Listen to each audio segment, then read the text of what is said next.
سامری جو ہے نا اس کے بارے میں اعوذ باللہ من الشیطان الرجیم بسم اللہ الرحمن الرحیم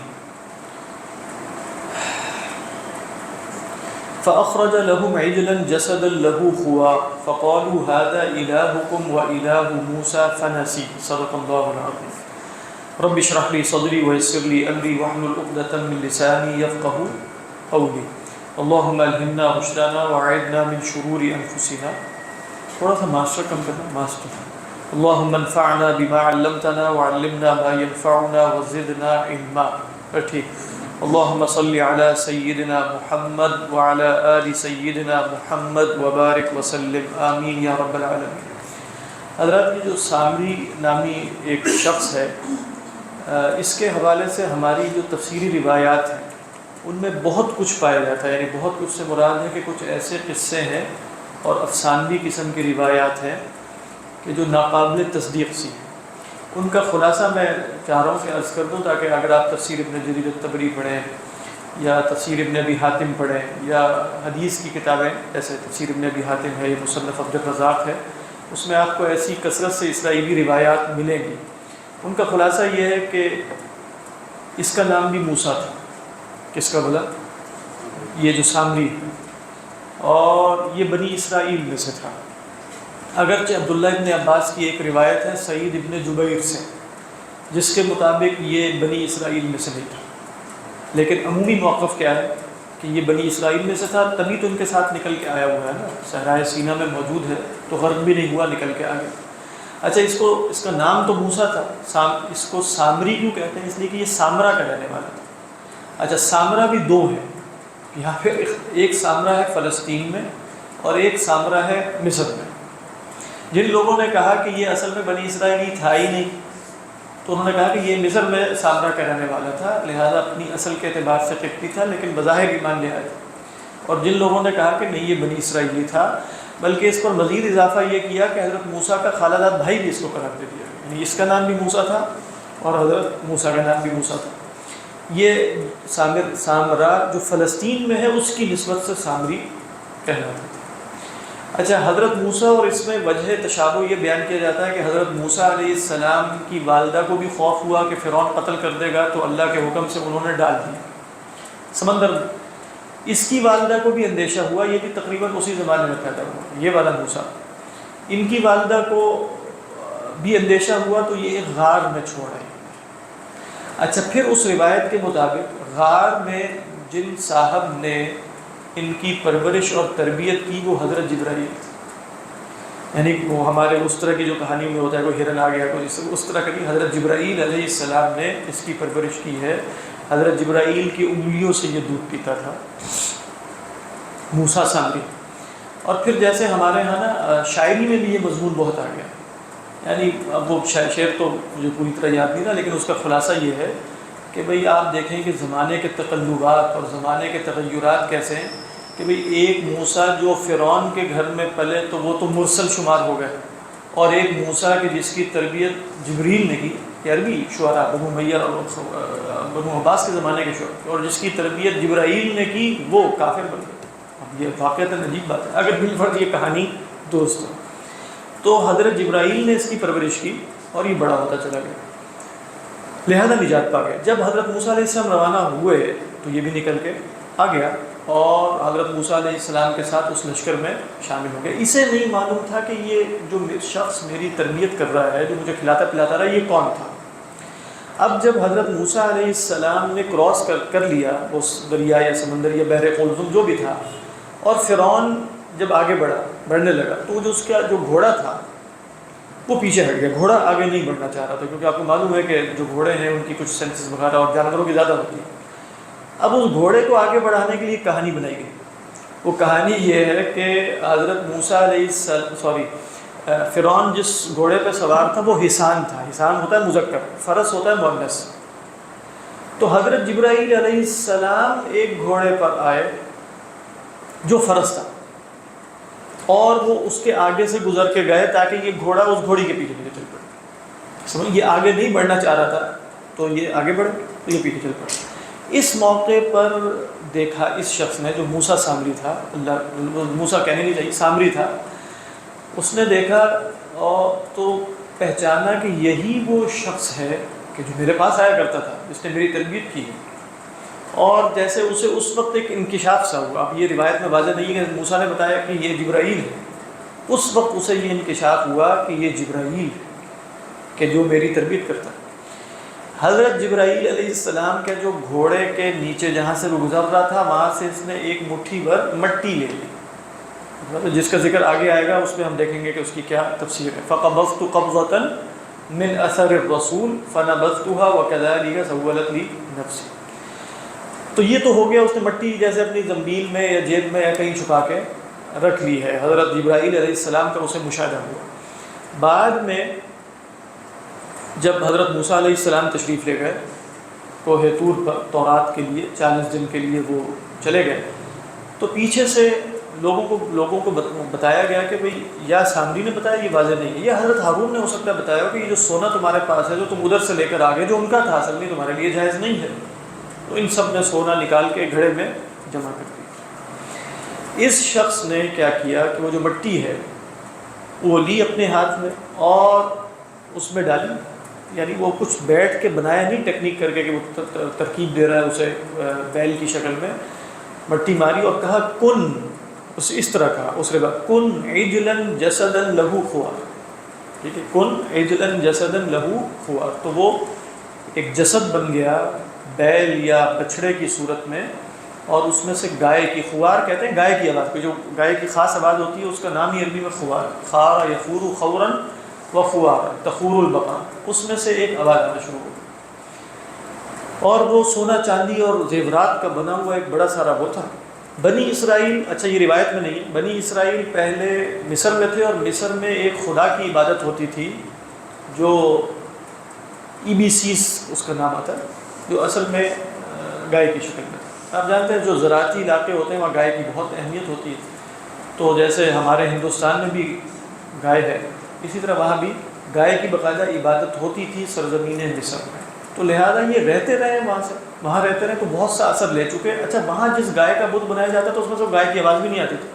انہوں نے دیکھا کہ اتنا بڑا سارا، کہا کہ کافی بڑا سائز تھا اس کا، یہ بچڑا بن گیا اور اندر سے آواز بھی آ رہی ہے، تو اگر وہ خدا ہو سکتا ہے تو یہ بلولا ہوگا، یعنی اگر اس میں سے تو بھیں کی آواز بھی نہیں آتی، اس میں سے آواز بھی آ رہی ہے.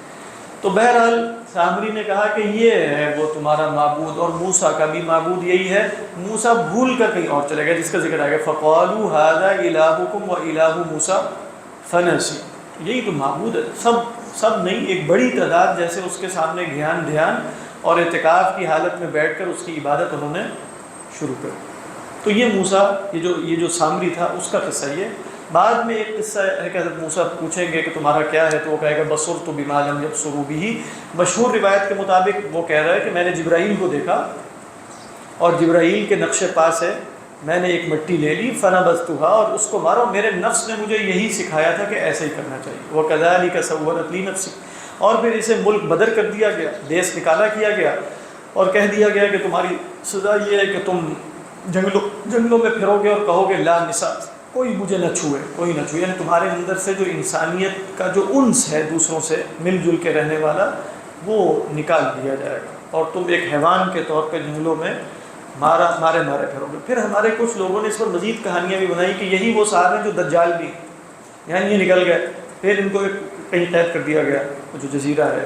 اس کے بعد یہی آخری زمانے میں نکلیں گے دجال کی صورت میں. اس کی کیا دلیل ہے؟ کہا کہ دیکھو قرآن میں بھی اشارہ ہے کہ وَإِنَّ لَكَ مَوْعِدًا لَن تُخْلَفَ، تمہارا ایک وقت ہے وعدے کا جو جس کی خلاف ورزی تم سے نہیں کی جائے گی. لیکن عمومی جو تفسیر ہے وہ یہ ہے کہ وعدے کے وقت سے مراد ہے کہ دنیا میں تمہاری سزا یہ ہے اور آخرت کی بڑی سزا تو آنے ہی والی ہے. لیکن یہ والا جو قصہ آپ دیکھ رہے ہیں نا، اس کی کوئی اصل نہیں ہے. یعنی اللہ کے رسول صلی اللہ علیہ وسلم سے کسی صحیح روایت سے یہ ثابت پورا قصہ نہیں ہے. محسوس ہوتا ہے کہ یہ قصے کہانیاں ہیں جو کسی بھی اس طرح کے ایسے واقعات میں جس میں کچھ تعجب ہو اس کے ارد گرد گھڑ لیے جاتے ہیں. اور لیکن یہ بات تو ہے کہ سامری کا نامی شخص جو ہے وہ تھوڑا سا ہے، تو یعنی کیا تھا اس کے مطلب بصرت، اگر اس کو جبرائیل نظر آئے تو وہ کیسے نظر آ گیا، باقیوں کو کیوں نظر نہیں آئے؟ کچھ اس کے اندر ایسی صفات تھیں، اور لیکن یہ بہرحال ان دین کافر اور منافق ہی نکلا. تو یہ اس کا ایک مختصر سا قصہ ہے سامری کا. یہاں پہ حضرت موسیٰ علیہ السلام کو بھی کسی نے لیا میں جی لیا، وہ ابھی میں پہنچوں گا تو عرض کرتا ہوں کہ فقبضت قبضۃ من اثر الرسول میں جو الف لام ہے للرسول، مشہور روایت کے مطابق اکثر نے، اگرچہ اس پر اللہ کے رسولوں کی طرف سے کوئی دلیل نہیں ہے، اکثر نے یہ بات تو لے لی ہے کہ الرسول سے مراد جبرائیل ہے، اور اسے نظر آ گیا کہ وہ دیکھتا تھا۔ کچھ لوگوں نے یہ روایت کی ہے کہ جہاں سے وہ گھوڑا گزرتا ہے وہاں زمین ہری ہوتی چلی جاتی ہے، تو اس نے وہاں سے وہ لے لیا، مٹی لے لی اور پھر اس کو پھینکا۔ یہ اکثر نے قبول کیا۔ ابھی بھی آپ دیکھیں گے جا کے معارف القرآن دیکھیں، تفسیر عثمانی دیکھیں، اور بھی وہاں سب نے یہی بات بیان کر دی۔ تو وہ بات اس لیے کہ الفاظ کا ظاہر کچھ اس طرح کا ہے، فقبضت قبضۃ من اثر الرسول، بظاہر تو ایسے ہی لگتا ہے۔ بعض علماء نے، جن میں فخر الدین رازی ہیں، زمخشری ہیں، یہاں تک کہ ابن عاشور بھی ہیں، انہوں نے کچھ اور بات بھی بیان کی کہ قبضت قبضۃ من اثر الرسول سے کچھ اور مراد ہے، وہ میں عرض کرتا ہوں۔ موسیٰ علیہ السلام مراد جی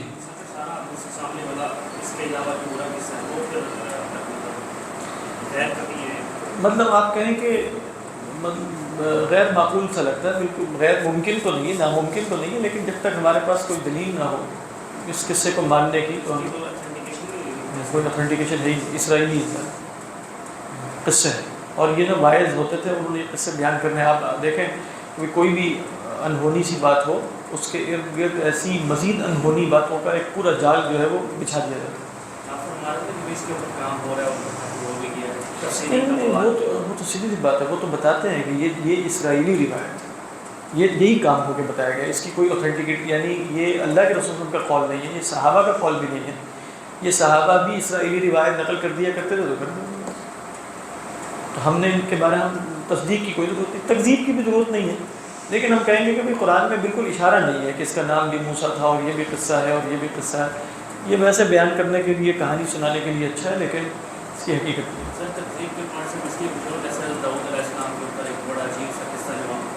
اس میں تو عصمت کے خلاف باتیں، جس میں عصمت کے خلاف باتیں آ جائیں وہ تو ہم نے بغیر سوچے سمجھے انکار کر دینا، لیکن جہاں عصمت نہ ہو، اب یہاں کوئی ایسا مسئلہ تو نہیں تھا کہ آپ کہہ سکیں موسیٰ علیہ السلام کی عصمت کا مسئلہ ہے یا کسی اور، بس یہ آ رہا ہے کہ جبرائیل علیہ السلام اس میں ویسے مضمون بڑا زبردست ہے، وہ شعر میں انشاءاللہ دیکھ کے آؤں گا، وہ بہت خوبصورت شعر ہے، یہ عجیب ہے کہ الذی رباہ جبریل کافر والذی رباہ فرعون صار مرسل، اور یہ اس طرح کی کوئی کہ جس کی جبرائیل نے جو ہے وہ تربیت کی وہ تو ہو گیا کافر، فرعون کے گھر میں پلنے والا مرسل ہو گیا۔ عجیب بات ہے، ہوتا یخرج الحی من المیت و یخرج المیت من الحی واللہ اعلم۔ اور جبرائیل ہی کی تربیت کی وجہ سے اگر بالفرض یہ بات درست ہو، یہ درست لگتی نہیں ہے، اس کے اندر کچھ ایسی ماورائی قوتیں بھی پیدا ہو گئی، اور ان ماورائی قوتوں کا جیسے حضرت تھانوی نے غالباً یہاں لکھا ہے یا کسی اور نے کہ بھئی جبرائیل کو دیکھ لینا بھی ولایت کی کوئی دلیل نہیں، یعنی لوگ یہ سمجھتے ہیں فرشتہ نظر آ گیا، شب قدر کو کوئی پرندہ بھی ہوا میں اڑ رہا ہے تو اس کو فرشتہ قرار دے دیا جاتا ہے، اوپر اگر آسمان پہ کافی اوپر کوئی اڑ رہا ہو تو فرشتے مجھے نظر آ گئے، مجھے ایسے مشاہدات ہو گئے، مجھے ایسے کشف ہو گئے، مجھے سچے خواب آ گئے ہوں، اس پر اعتماد کرنا اور یقین کرنا یہ انسان کے لیے بہت خطرناک ہے، یہاں تک کہ جبرائیل بھی نظر آ جائے، جیسے کہ یہاں اکثر مفسرین نے کہا کہ فقبضت قبضۃ من اثر الرسول جبرائیل ہے، جبرائیل بھی نظر آ جائے تو یہ دلیل ولایت نہیں ہے، ہو سکتا ہے وہ حزب الشیطان میں سے ہو، وہ ولی الشیطان ہو، اسے جبرائیل نہیں نظر آ جائے، لہٰذا اس طرح کی باتوں پر انسان بالکل اعتماد نہ کرے کہ نیلی پیلی روشنیاں یا اس طرح کی باتیں۔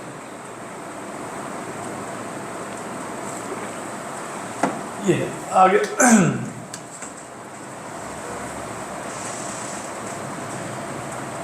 فرمایا اعوذ باللہ من الشیطان الرجیم فاخرج لهم، دیکھیں یہاں بھی بعض علماء نے کہا اخراج کیا ہے، لفظ تو ہے نکالنا، لیکن اخراج کا لغوی معنی ہے اظہار ما کان خفیا، اظہار ما کان خفیا، اس سے جیسے ابن عاشور اور بعض علماء نے یہ دلیل نکالی کہ اخرج لهم اجلا کا مطلب ہے جس طریقے پر اچانک اس نے یہ بچھڑا برپا کیا ہے وہ طریقہ بنی اسرائیل کو سمجھ میں نہیں آیا، یعنی اگر وہ بیٹھ کر ایک زیور پر دوسرا زیور رکھ کر ایک بیل کی شکل بنا رہا ہو تو اس کے لیے اخراج کا لفظ نہیں آئے گا، بات سمجھ میں آ رہی ہے کہ اس کے لیے آئے گا کہ بھئی وہ صورا یا رسما یا صنعا یا خلقہ کا لفظ بھی آ سکتا ہے، لیکن اخرج لهم اجلا گویا اچانک بنا دیا، تو اچانک کی صورت یہی ہے کہ ہو سکتا ہے وہ مٹی پھینکی ہو اور اچانک وہ بیل بن گیا، اور اس میں سے بھیں بھیں کی آوازیں آ رہی. تو فأخرج لهم، تو نکالا ان کے لیے عجلا. عجل آپ جانتے ہیں کہ بیل کو کہتے ہیں، یعنی جو بقر ہے، بقر کا جو مذکر ہوتا ہے وہ ثور ہے. ٹھیک، تو ثور پورے بڑے بیل کو کہتے ہیں. اس سے چھوٹا بیل ہو تو اس کو کیا کہا جاتا ہے؟ یہ بیل کا بچہ ہو اس کو عجل کہا جاتا ہے. اس کو ہم کیا کہتے ہیں؟ بچہ، جس کو بچہ بولتے ہیں. بالکل. اور جہاں تک وہ ہے، جہاں تک ہے دوسرا جو ہے بھینس وغیرہ، اس کو جاموس کہتے ہیں. اس کو کیا کہتے ہیں؟ جاموس. تو جو ثور ہے وہ اصل میں عجل کہلاتا ہے، ثور بیل. تو فأخرج لهم عجلا، تو ایک بچڑا نکالا، جسدا. یہ ذرا غور سے دیکھیے گا اس کو. اللہ تعالیٰ نے عجل کے ساتھ جسد کا لفظ اختیار کیا، عجلا جسدا لہو خوار. جسد کے بارے میں علماء کی دو رائے بنی ہے. ایک رائے یہ ہے کہ جسد اور جسم مترادف ہے، لہذا عجلا جسدا عجلا جسما، یعنی وہ باقاعدہ ایک جسم کی صورت میں، ایک فزیکل صورت تھی اس کی بچڑے کی، اور وہ آگے. دوسری رائے یہ ہے کہ نہیں، اور یہ زیادہ قوی بات ہے، جسد اور جسم ایک نہیں ہے. قرآن مجید میں اگر آپ غور کریں 4 مقامات پر جسد کا لفظ ہے، 2 مقامات پر جسم کا لفظ ہے. اچھا 4 مقامات کون سے ہیں جہاں جسد کا لفظ ہے؟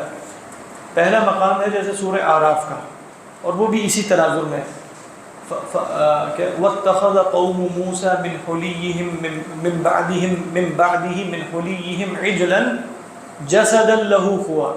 قوم موسیٰ نے موسیٰ کے جانے کے بعد اپنے زیورات سے ایک عجل بنا لیا، جسدًا جو جسد تھا. عجلن کا بدل کیا؟ جسدًا لَهُ خُوَارٌ. یہ پہلی جگہ ہے جہاں جسد کا لفظ آیا قرآن میں. دوسری جگہ وہ ہے جو ہم پڑھ رہے ہیں اس وقت، کیا ہے؟ فَأَخْرَجَ لَهُمْ عِجْلًا جسدا لہو خوار. یہ دوسری جگہ. تیسری جگہ کہاں ہے؟ سورہ انبیاء میں. انبیاء علیہ السلام کے بارے میں فرمایا وما جعلناہم جسدا لا یأکلون الطعام، ہم نے انہیں کوئی ایسا جسد نہیں بنایا کہ وہ کھانا نہ کھاتے ہوں. تو جسد کی خصوصیت کیا ہے؟ وہ کھانا نہیں کھاتا. وما کانوا خالدین، اور وہ ہمیشہ بھی نہیں تھے. چوتھا مقام کیا ہے کہ حضرت سلیمان علیہ السلام نے، یا داؤد یا سلیمان غالباً، جب انہوں نے قسم کھائی کہ ایک رات میں 100 بیویوں پر طواف کروں گا اور سب جو ہے وہ بیٹے پیدا کریں گے اور سب اللہ کی راہ میں جہاد کریں گے، تو ایک بچہ پیدا ہوا، وہ بھی شق تھا، شق الولد آپ نے پڑھا، پورا بھی نہیں تھا اور میت تھا. تو اس کے بارے میں قرآن میں کیا ہے کہ وَلَقَدْ فَتَنَّا سُلَيْمَانَ وَأَلْقَيْنَا عَلَى كُرْسِيِّهِ جَسَدًا، جسد ثم أَنَابَ. علماء نے کہا اگر آپ ان آیات میں غور کریں، اور خاص طور پہ سورہ انبیاء والی آیت میں کہ وَمَا جَعَلْنَاهُمْ جَسَدًا لَا يَأْكُلُونَ الطَّعَامَ، تو جسد اس وجود کو کہتے ہیں جو ہوتا تو فزیکل ہے لیکن حیات نہ ہو، اس کے اندر نمو نہ ہو، اس کے اندر بڑھنا نہ ہو، اس کے اندر کھانا پینا نہ ہو. تو وہ کیا ہے؟ یعنی یہاں کسی کی تمثال بنا دی جائے، یا کوئی شخص جو جسم تھا وہ فوت ہو جائے، تو اب وہ کیا ہے؟ وہ جسد ہے، جسد خاکی.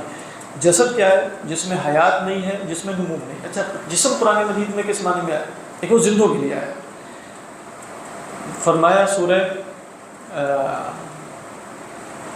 کیا فرمایا؟ وَإِذَا رَأَيْتَهُمْ تُعْجِبُكَ أَجْسَامُهُمْ، جب آپ انہیں دیکھتے ہیں تو ان کے اجسام آپ کو بہت خوب لگتے ہیں. اب وہاں اجساد نہیں کہا بلکہ کیا کہا؟ کیونکہ زندے لمبے چوڑے ہیں، زندہ ہیں، کھاتے پیتے ہیں. اسی طرح آپ دیکھیے کہ جب بنی اسرائیل نے مطالبہ کیا کہ بھئی فلاں کو ہمارے اوپر طالوت کو بادشاہ کیوں بنایا گیا ہے، تو اللہ نے کیا جواب دیا؟ ان اللہ اصطفاہ علیکم وزادہ بسطۃ فی العلم والجسم، فی الجسد نہیں کہا، زادہ بسطۃ فی العلم والجسم. تو اس سے معلوم ہوا کہ جسم کا لغت میں اطلاق جسم نامی کے لیے ہے، جسم حی کے لیے، اور جسد کا اطلاق غیر حی کے لیے. اچھا اس ساری گفتگو سے کیا بات واضح ہوگی؟ واضح یہ ہوگی کہ یہ جو جسد تھا اس کے اندر کوئی حیات پیدا نہیں، صرف ایک صفت آئی ہے، وہ ہے ایک ڈکار جو وہ مارتا تھا، جو آواز نکالتا تھا. اس لیے اللہ نے فرمایا تھا تو وہ جسد لیکن لہو ہوا. اچھا یہاں بھی آپ اسلوب دیکھیں تو اللہ نے یہ نہیں کہا کہ جسدن یخور، خارا یخورو تو ایک فعل ہے، وہ تو حیات کا فعل. لہو ہوا، اس میں بھی بتایا جا رہا ہے کہ وہ حقیقتاً وہ آواز نہیں نکالتا تھا، لیکن ایک گائے کی سی آواز نکلتی تھی اس میں سے. تو بالکل یہ بات کیوں ہم کر رہے ہیں کیونکہ اس بعض اسرائیلی روایت میں یہ بھی آ گیا کہ وہ پھر چلتا پھرتا تھا، ادھر پھر رہا ہے ادھر چل، پورا اس کے اوپر پوری کہانی بنا کے نا پھر وہ ایک پورا اصلی بیل بنا دیا. تو اللہ فرما رہے ہیں عجلاً جسداً. اچھا خالی عجل بولتے تب بھی بات کافی نہیں تھی. عجلاً لہو ہوا، ہر جگہ جہاں بولا وہاں عجلاً جسداً، تاکہ بتا دیا جائے کہ وہ غیر حی تھا، اس کے اندر حیات کی صفت نہیں آئی تھی.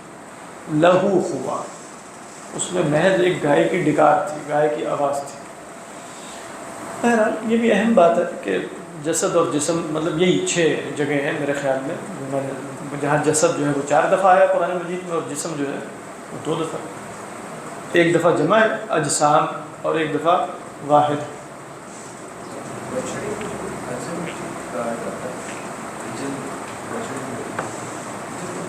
خاص وجہ بچڑے کو کہتے ہیں اس میں علم ہے ویسے، یعنی علم ہے اس میں، جو نام ہوتا ہے ویسے اس میں وجہ کوئی نہیں ہوتی.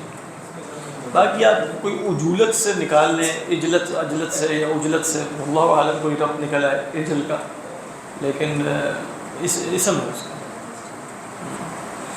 کچھ نام جیسے کچھ اسماء آپ دیکھیں گے کہ وہ بس ابھی جیسے ابھی ہم پڑھیں گے کہ لا تری فیہا عوجا ولا امتا. امت کے بارے میں آپ اہل لغت کو دیکھیں تو وہ کہیں گے یہ ایک ہی اصل ہے، ایک ہی لفظ آتا ہے، فعل بھی نہیں آتا. اسے امتا یامتو یامتو، امتن بس ایک لفظ ہے عربی زبان میں. اس کا مطلب کیا ہے؟ زمین کا اونچا ہونا یا زمین کا نیچے ہونا، سخت ہونا یا نرم ہونا. لا تری فیہا عوجا ولا امتا. تو کئی دفعہ جیسے، اور لغت کا نا اصل میں قاعدہ یہی ہے کہ وہ یعنی جو دلیل اور مدلول ہے نا اس میں لازماً کسی تعلق کے جو جدید سگنیفائی اور سگنیفائڈ مطلب لفظ اور معنی میں حقیقی رشتہ ہونا ضروری نہیں ہے. یہ ہمارے بہت سے اصولیین کا خیال بھی تھا. یعنی مثال کے طور پہ آپ نے اس کا نام میز رکھا ہے، اس کا نام گلاس رکھا ہے، یا آپ خورا رکھا ہے، تو اس کا نام میز اس لیے رکھا گیا ہے کہ میز کے لفظ کے اندر یہ صلاحیت تھی کہ وہ میز ہی کا نام رکھا جا سکے. اور آپ خورے کے، آپ کہیں گے نہیں، آپ کا نام آپ رکھنے کی بجائے یعنی الٹ کرتے ہیں، باب بھی ہو سکتا تھا، لیکن کیا رکھ دیا گیا؟ آپ رکھ دیا گیا. تو یہ تو واضح ہے، جس نے وضع کیا ہے اس نے یہ انتخاب کیا. اب یہ انتخاب کیا کوئی انٹرنزک ریلیشنز کی وجہ سے ہے لفظ اور معنی کے درمیان، یا یہ بس کنونشنل ہے اور یہ طے کر لیا گیا ہے اور یہ رینڈم. جدید تھیریز ویسے اسی پر کھڑی ہے کہ سب کچھ رینڈم ہی ہوتا ہے، اس میں کوئی حقیقی معنی نہیں ہوتا. لیکن ہمارے ہاں بھی یہ خیال رہا ہے. ہاں تو فرمایا کہ فَأَخْرَجَ لَهُمْ عِجْلًا جَسَدًا لَهُ خُوَارٌ فَقَالُوا. اب دیکھیں یہ فقالو، اس میں بھی علماء نے کہا بھائی پہلی دفعہ تو کسی ایک نے کہا ہوگا نا، سامری نے کہا ہوگا، دعوت وہی دے رہا ہے. لیکن جیسے ہوتا ہے نا ایک موب مینٹیلٹی، ایک نے کہا اور سب نے کہنا شروع کر دیا. یعنی ادھر یہ بچڑا بن کے کھڑا ہوا ہے اور ڈکارے مار رہا ہے اور سب نے کہا ھذا الہکم و الہ موسیٰ فنسی، یہی تو تمہارا معبود ہے اور موسیٰ علیہ السلام کا معبود بھی یہی ہے. فنسی، یہ نسیہ جو ہے یہ موسیٰ علیہ السلام کی طرف ہوا کہ ضمیر مستتر جا رہی ہے. یعنی موسیٰ کا معبود یہ ہے تو موسیٰ اسے تو بھول گیا علیہ السلام اور کسی غیر مرئی رب کی تلاش میں کوہ طور پر چلا گیا جہاں سے وہ تورات لے کر آئے گا. یہ خیال فنسی. اب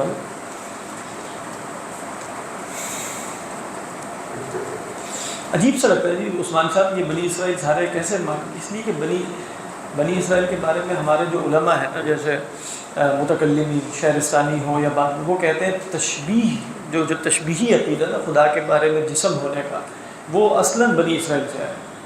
لہذا جو بھی خدا کے بارے میں اس طرح کا عقیدہ رکھے کہ وہ جسم ہو سکتا ہے، وہ کسی بھی جسم کو خدا مان سکتا ہے. مطلب جس میں بھی کوئی تعجب کی بات دیکھے، کوئی ایسی بات دیکھے اس پر، کیونکہ ہمارے ہاں تو بات واضح ہے کہ جسم خدا ہو ہی نہیں سکتا، وہ تو مرک، لیکن جس کے ہاں یہ بات واضح ہی نہیں، اس کے لیے بڑا مشکل ہو جاتا ہے کئی دفعہ کہ وہ جیسے خدا اور غیر خدا میں امتیاز کرے، کیونکہ خدا کے اندر اس نے ایک مخلوق کی صفت کا اقرار پہلے کیا، وہ اس کا مرکب ہو رہا ہے، وہ اجزاء والا ہو رہا ہے. تو لہذا جو تشبیہ ہے اور تجسیم ہے وہ شروع ہوئی ہے یہود سے. یہود کے اندر تشبیہی اور تجسیمی جراثیم کثرت سے پایا جاتا ہے. اور خدا کے بارے میں بھی جیسے جسد ہونے کا عقیدہ رکھ لیا گیا. اس لیے کہ خدا کو جسد کیوں کہتے ہیں؟ خدا بھی کھاتا پیتا نہیں ہے، خدا کو اس میں کوئی ترقی نہیں ہے، کمال نہیں ہے، یعنی اوپر مجید وہ بھی جسد ہے. تو نعوذ باللہ یہ بڑا سخت بات ہے. مطلب بنی اسرائیل گمراہ ہو اور انہوں نے اس کو معبود بنایا. وہی میں بتا رہا ہوں، وہ تو اکثر جسد اور جسم کو ایک ہی معنی میں لے لیا. یہ تو مطلب ترجمے میں کیسے آپ بیان کریں گے جسم کا؟ ہاں ڈھانچہ ویسے اچھا لگتا ہے، یعنی لفظ ڈھانچہ سے پتہ چل رہا ہے کہ وہ جسم کو ہی نہیں، ایسے ہی دیکھنے میں نظر آ رہا ہے. ہاں بے جان کس نے لکھا؟ ہاں بڑی زبردست احمد رضا خان بریلوی صاحب نے دیکھیں جسد کا ترجمہ کیا بے جان. یہ وہی دوسری رائے انہوں نے اختیار کی ہے کہ جسد اور جسم میں فرق ہے. جسم حیات والا ہوتا ہے، جسد بغیر حیات کے، تو انہوں نے ترجمہ کیا بے جان. دیکھیں میں نے کہا تھا نا کل سے موافقت بہت ہو رہی ہے. ہاں کوئی شک نہیں. زمانے میں سر کہتے ہیں جو فتاوا جتنے انہوں نے کمپائل کیا نا سارا نے مل کے اپنے فتاوا نے لکھے، مطلب کہا جاتا ہے فتاوا. ہاں رضویہ بھی ہے، بھی فتاوا رضویہ بھی آپ دیکھ لیں کتنے وسیع ہیں.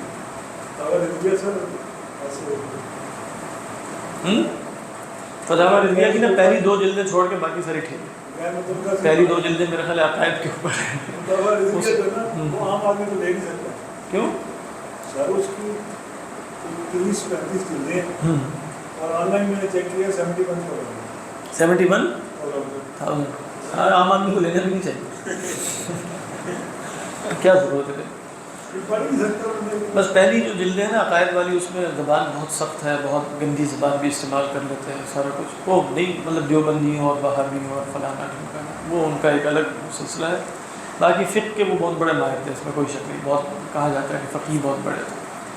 تو باقی وہ یقیناً ان کو دیوبندیوں اور وہابیوں سے کوئی نفرت، کوئی ذاتی مسائل کی وجہ سے نہیں تھی. ان کا خیال یہ تھا کہ یہ لوگ اللہ کے رسول صلی اللہ علیہ وسلم کے گستاخ ہو گئے، اور یہ تو وہ اس وجہ سے ان کو نفرت تھی. تو ان کی نفرت کی وجہ بہت اچھی ہے. ان کی نفرت کی وجہ جو ہے وہ بہت اچھی ہے، اگرچہ اس نفرت میں ان کو اس فہم میں ان کو خلل واقع ہوا کہ انہوں نے سمجھ لیا کہ یہ لوگ گستاخ ہیں.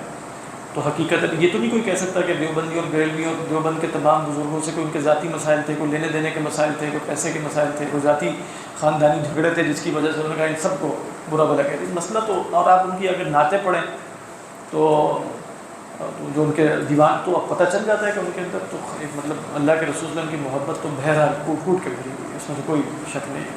تو وہ محبت ہی کی وجہ سے یہ سب کچھ کر رہے ہیں. اگرچہ اس میں لگتا ہے کہ وہ اپنے غلط موقف پہ ہیں، ان کا موقف ٹھیک نہیں ہے، لیکن اس موقف کی بنیاد ایسا لگتا ہے کہ درست ہے. اللہ اعلم. تو فرمایا کہ افلا یرون الا یرجعوا. اب یہ وہی افا ہے یعنی فصیحہ جس کا عطف یہ ہے کہ عبدوہ، یعنی کیا انہوں نے عبادت کر لی اور یہ نہ دیکھا. یعنی بات سمجھ آ رہی، اس کی عبادت کرنا شروع کر دی اور یہ بات پیش نظر نہیں رکھی کہ لا یرجع الیہم قولا، نہ تو وہ ان سے بات کرتا ہے کوئی احکام. دیکھیں آپ کہیں خدا بھی بات نہیں کر رہا، یعنی اگر کہا جائے کہ خدا کی عبادت، تو خدا بات تو کر رہا ہے نا. یعنی خدا کی بات کرنے سے مراد ہے خدا نے احکام نازل کیے ہیں کہ نہیں، یہ کہا ہے کہ نہیں یہ کرو یہ نہ کرو، کلام اتارا ہے کہ نہیں، بات کر رہا ہے. اور دوسری بات ولا یملک لهم ضرا ولا نفع، ضرر اور نفع کا مالک بھی نہیں. تو لہذا خدا وہ ہے جو مالک ضرر و نفع ہو، اور خدا وہ ہے جو حاکم بھی ہو، احکام شرعیہ بھی دے. تو فرمایا یہ دونوں صفت اس کے اندر نہیں پائی جاتی. افلا يرون الا يرجع اليهم قولا ولا يملك لهم ضرا ولا نفع ولقد قال لهم هارون من قبل. یہ بات کیوں یہاں کہی گئی ہے خصوصاً؟ اس لیے کہ ابھی بھی اولڈ ٹیسٹمنٹ کی روایات میں حضرت ہارون کو متہم بنایا گیا ہے کہ وہ گوشالہ پرستی میں دعوت دینے میں شریک تھے. اچھا یہ تصور کیسے آ گیا کہ وہ دعوت دینے میں شریک تھے؟ اس لیے آ گیا کہ حضرت ہارون علیہ السلام نے کہا تو صحیح کہ یہ کام نہ کرو، لیکن اس پر اتنا مطلب شور نہیں بچا. اس کی وجہ وہ خود حضرت موسیٰ علیہ السلام سے بیان کریں گے کہ میں نے یہ کام کیوں نہیں کیا. وہ آگے آ رہا ہے نا کہ وہ کہیں گے انی خشیت ان تقول فرقت بین بنی اسرائیل ولم ترقب قولی. تو مجھے تو لگا تھا کہ خانہ جنگی ہونے لگی. یہ بہت اہم بات ہے. حضرت ہارون علیہ السلام کی جو بصیرت تھی وہ کیا ہے کہ اگر موسیٰ کے آنے سے پہلے علیہ السلام میں نے انہیں روکا تو موسیٰ علیہ السلام کے آنے سے پہلے ان دو گروہوں نے لڑنا شروع کر دیا، یعنی کچھ میرے ساتھ ہو جائیں گے، کچھ 70,000 جو ہے وہ گوسالہ پرستی کر رہے ہیں، آپس میں لڑائی ہوگی، خوب خون خرابہ ہوگا۔ تو میں نے اس فتنے سے بچانے کے لیے وقتی طور پہ، کیونکہ مجھے معلوم تھا کہ آپ تشریف لا رہے ہیں، وقتی طور پہ کہہ تو دیا تھا کہ یہ فتنہ ہے، لیکن عملی اقدام کوئی نہیں کیا، کیونکہ بہرحال اکثریت تو ابھی بھی ہارون کے ساتھ تھی۔ بنی اسرائیلی روایات بھی لے لیں تو 6 لاکھ میں سے صرف 70,000 تھے، تو اکثریت تو ہارون علیہ السلام کے ساتھ تھی، لیکن لڑائی تو ہو جا رہی تھی نا۔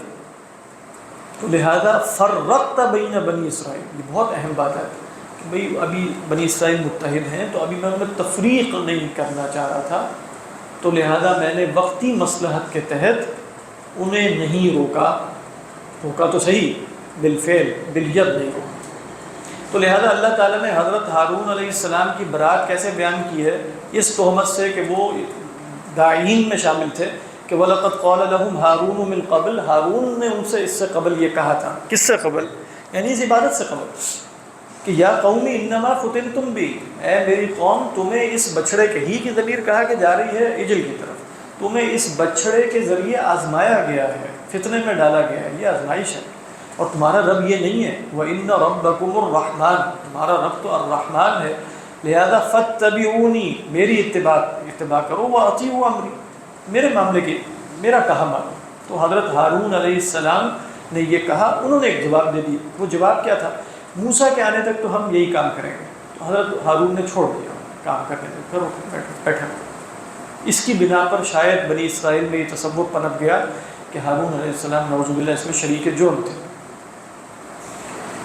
تو فرمایا قالوا لن نبرح علیہ عاکفین، لن نبرح کیا ہے رجال؟ ایسی حال میں رہوں گا، ہے کیا چیز ہے؟ نہیں لا جرما تو اور ہے، لا زالا کانا صورا اصبح امسا ما زالا باتا ما فتیع من فکا ما بریحا، افعال ناقصہ میں سے ہے۔ تو لن نبرح علیہ اس کی خبر کیا ہے؟ اسم نبرح میں ما بریحا، تو بریحا یبرح، لن نبرح وہی فعل ناقص، اس میں نحنو کی جو ضمیر ہے وہ اسم ہے، اور خبر کیا؟ عاکفی، اور خبر آپ جانتے ہیں افعال ناقصہ کی منصوب ہے۔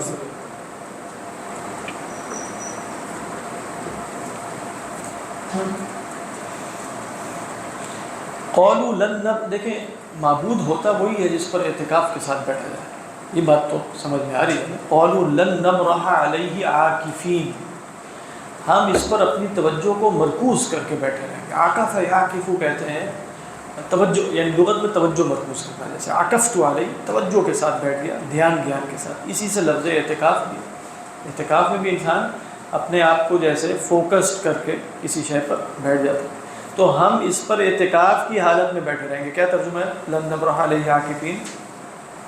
ہم کیا کریں گے؟ کیا کریں گے؟ مجابر، ہاں مجابر، ٹھیک، ہم تو ہمیشہ رہیں گے اس پر جم کر بیٹھے رہیں گے، بریکٹ میں پرستش کرنے والے۔ اس کا مطلب یہ ہے کہ جس کی پرستش کی جاتی ہے اس پر جم کے بیٹھنا ہے، یعنی اس کا تصور اور دھیان ہر وقت ذہن میں حاضر رہتا ہے۔ عاکف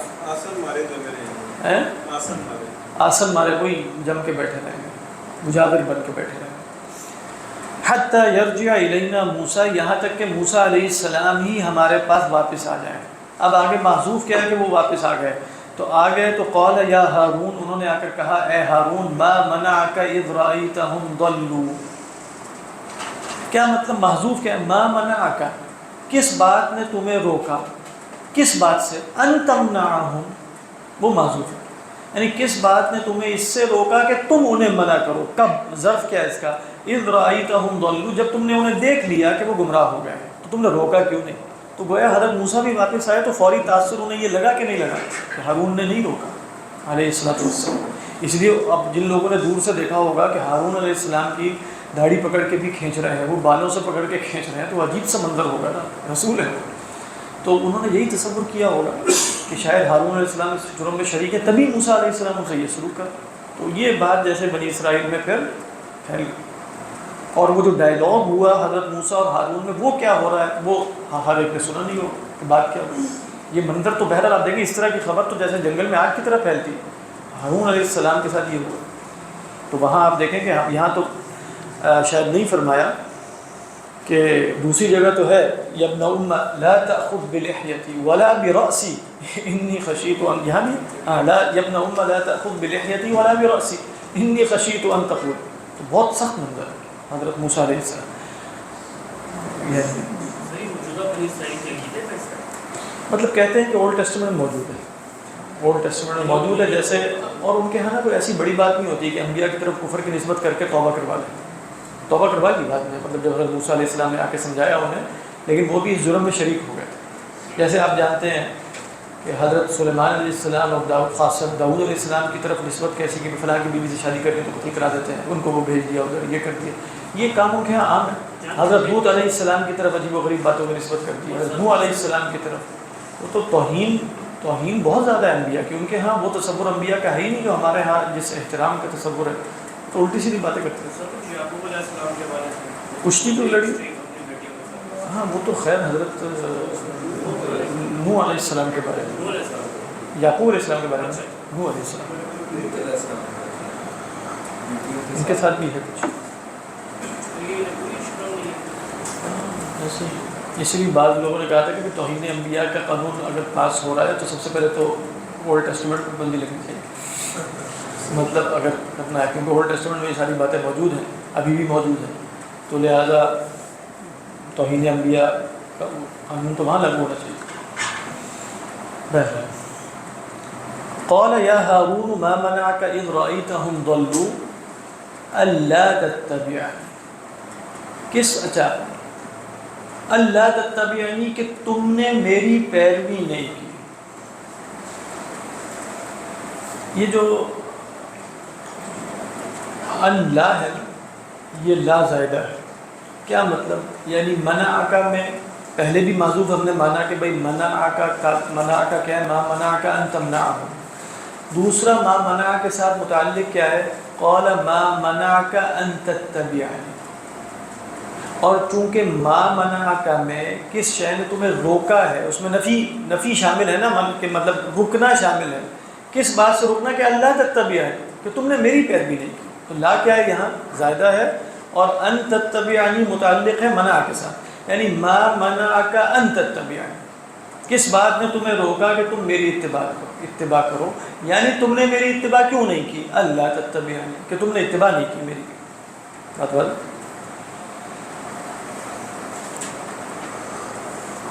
چائے پی لیتا تو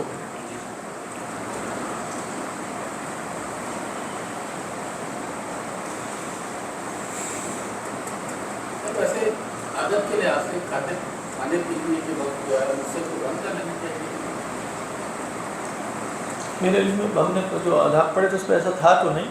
مطلب وہ یہی ہے کہ کھاتے پیتے وقت ذرا مطلب تلاوت روک لی جائے، تلاوت کرتے ہوئے کھایا پیا نہ جائے. تلاوت کے آداب میں سے یہ بات شامل ہے.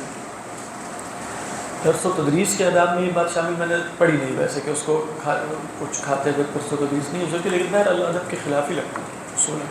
کچھ جو ایسے قرآن سنتے ہوئے کچھ کام وغیرہ کرنے سے منع کرتے ہیں سب چیزیں، کسی اور چیز میں اس کو.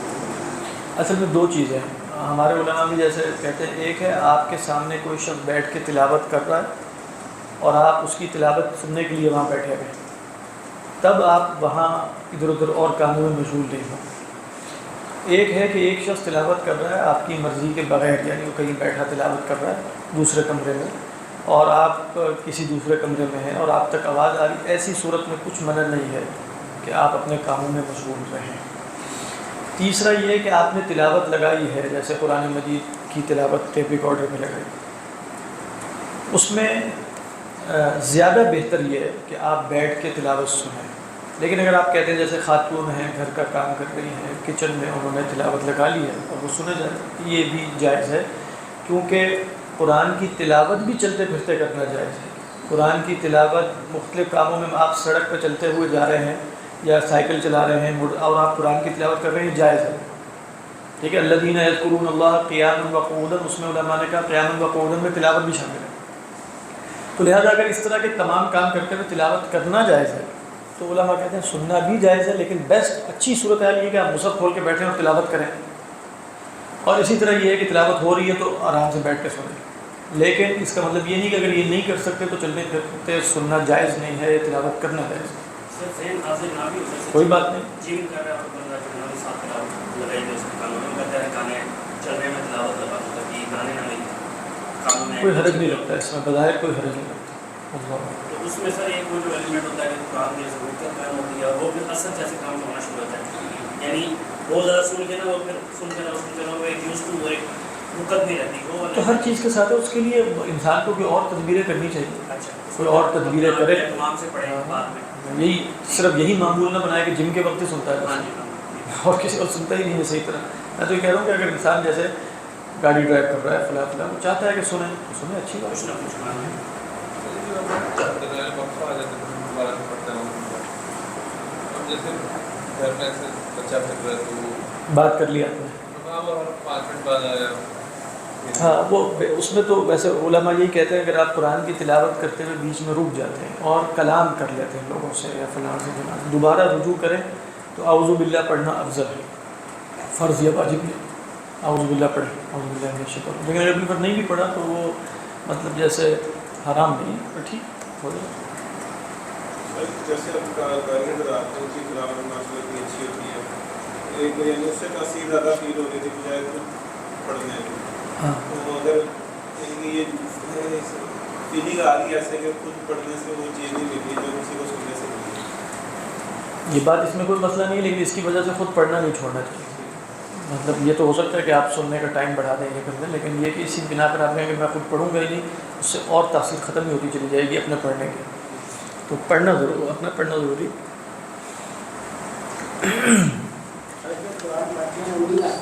جی جی مطلب قرآن مطلب رکھ تو لازمن سکتے ہیں، لیکن چونکہ اللہ کے رسول ان کو اچھے کاموں میں، یعنی عمومی دلیل کیا ہے کہ کہنا رسول اللہ صلی اللہ علیہ وسلم یحب التیامن، آپ کو تیامن پسند ہے، تو اچھے کاموں میں آپ دایاں ہاتھ پسند کرتے ہیں، تو اگر اس اصول کے تحت دیکھا جائے تو بہتر تو یہ لگتا ہے کہ دایاں ہاتھ رکھیں، کوئی حرج نہیں ہے، کوئی جیسے آپ دائیں ہاتھ سے پیتے ہیں، لیکن علماء نے کہا کہ اگر بالفرض آپ ایسا ہے کہ آپ مطلب 2 ہاتھوں سے کھا رہے ہیں، ٹھیک ہے، تو اس میں جیسے بائیں ہاتھ سے اس وجہ سے کہ دوسرا ہاتھ مصروف ہے آپ کچھ پی لیتے ہیں، اس کی بھی گنجائش ہوتی ہے، لیکن ایک ہے اصلاً آپ دوسرے ہاتھ بایاں ہاتھ اٹھا کے اس سے پینا شروع کریں، اصلاً اس کو مکروہ قرار دیا گیا اور منع قرار دیا گیا۔ تو ایک ہے کہ آپ دائیں ہاتھ سے ہی کرتے ہیں، تھک گیا تو پڑھنے کے لیے بایاں ہاتھ رکھا، اس میں کوئی بہت ایشو تو نہیں لگا، اللہ عالم، لیکن کچھ ایسا ہو سکتا ہے ادب اداب کی ایک اعلیٰ کیفیت جس میں انسان یہ کام نہ کرے۔ اعوذ باللہ من الشیطان الرجیم افعصیت امری، کیا تم نے میرے حکم کی خلاف ورزی کی ہے؟ حضرت ہارون سے پوچھا۔ قال یبن ام، اصل میں ہے یبن امی، ٹھیک ہے، یعنی ابن یا کی وجہ سے مضاف منصوب ہو گیا نا یبنا، اور دوسری قرأت ہے یبن امی، یہ بھی متواتر قرأت ہے۔ ہماری قرأت کیا ہے، یا حذف کر دیا گیا اور میم کے اوپر فتحہ لگا دیا گیا، جیسے آپ کہتے ہیں نا یا ابتا یا اما، تو یبن اما، یبن اما اے میری ماں کے بیٹے۔ یہ کیوں کہا ماں کے بیٹے؟ یہ بھی کہہ سکتے تھے اے میرے بھائی، اے بڑے بھائی، تو اے میری ماں کے بیٹے۔ تو علماء نے کہا کہ حضرت موسیٰ علیہ السلام شدید غصے میں ہیں، تو غصے میں انہیں کوئی اپنا ایسا رشتہ یاد کروا رہے ہیں جس سے کچھ غصہ کم ہو جائے کہ اے میری ماں کے بیٹے، یعنی ہم دونوں کی ایک ماں ہے، ہم ایک ہی بطن سے پیدا ہوئے ہیں، تو ذرا تھوڑا سا خیال رکھیں، یبن ام۔ اور بعض روایات سے معلوم ہوتا ہے کہ حضرت ہارون بڑے بھائی تھے، حضرت ہارون علیہ السلام حضرت موسیٰ علیہ السلام کے بڑے بھائی تھے، تو جیسے کہہ رہے ہیں میری ماں کے بیٹے لا تأخذ بلحیتہ۔ حضرت موسیٰ علیہ السلام کے بارے میں علماء نے کہا کہ حضرت موسیٰ کا مرتبہ بہت بلند ہے۔ اچھا، وہ مرتبہ اتنا بلند ہے کہ ان کی کچھ بظاہر نظر آنے والی غلطیاں جو بظاہر بڑی لگتی وہ جیسے بالکل ان سے صرف نظر کیا گیا۔ یعنی اب دیکھیں ایک شخص کو شروع میں انہوں نے جیسے وہ بھی کیا، اس کے بعد اب یہ یہاں ذکر نہیں ہے، یہ لے کے آ رہے ہیں تورات اور شدید غصے میں پہنچے ہیں، تو دیکھتے ہیں سامنے لوگ بچھڑے کی بات کر رہے ہیں، تو علماء نے کہا وَأَلْقَى الْأَلْوَاحَ، مطلب اس طرح، یعنی وہ تختیاں جو ہیں ان کو سائڈ پہ، اور غصے میں آ کر جو ہے وہ ہارون علیہ السلام جو اللہ کے رسول ہیں، مطلب یہ باتیں ہیں جو حضرت موسیٰ علیہ السلام کی جو جلالی طبیعت ہے اس کی طرف اشارہ کرتے ہیں۔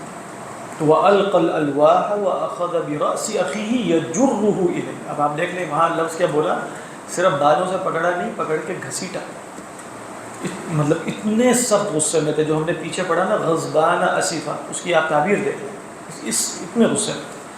لیکن حضرت موسیٰ علیہ السلام جیسے خاص طور پہ اللہ کے منتخب ہے نا، کان مخلصا، ہم نے پڑھا تھا کان مخلصا، اور واصطنعتک لنفسی، تو مرتبہ بہت ہی بلند، یعنی یہ باتیں حضرت ان باتوں سے موسیٰ علیہ السلام کے مرتبے کی کمی کی طرف اشارہ نہیں ہوتا، بلکہ ان کے مرتبے اور خدا کے ہاں جو ان کا مقام ہے اس کی طرف اشارہ ہوتا ہے۔ اسی سے آپ وہ دوسری حدیث دیکھیں جس کے پر منکرین حدیث کہتے ہیں کہ ایسی فضول سی حدیث ہے، نعوذ باللہ، وہ ہے تو صحیح حدیث، جو فرشتہ بھی آ گیا، آپ دیکھیں کہ فرشتے کے ساتھ بھی کافی سلوک ہو گیا، یعنی وہ اس نے آ کر کہا انسانی شکل میں کہ میں تمہاری جان قبض کرنا ہے، تو حضرت موسیٰ علیہ السلام نے ایک رسید کیا اسے منہ پہ، اور اس کی آنکھ جو ہے وہ نکال دی، پھوٹ گئی، وہ سخت پریشانی کی حالت میں وہ فرشتہ جو ہے خدا کے حضور جا کر پیش ہو کہ یہ کس کے پاس بھیجا ہے۔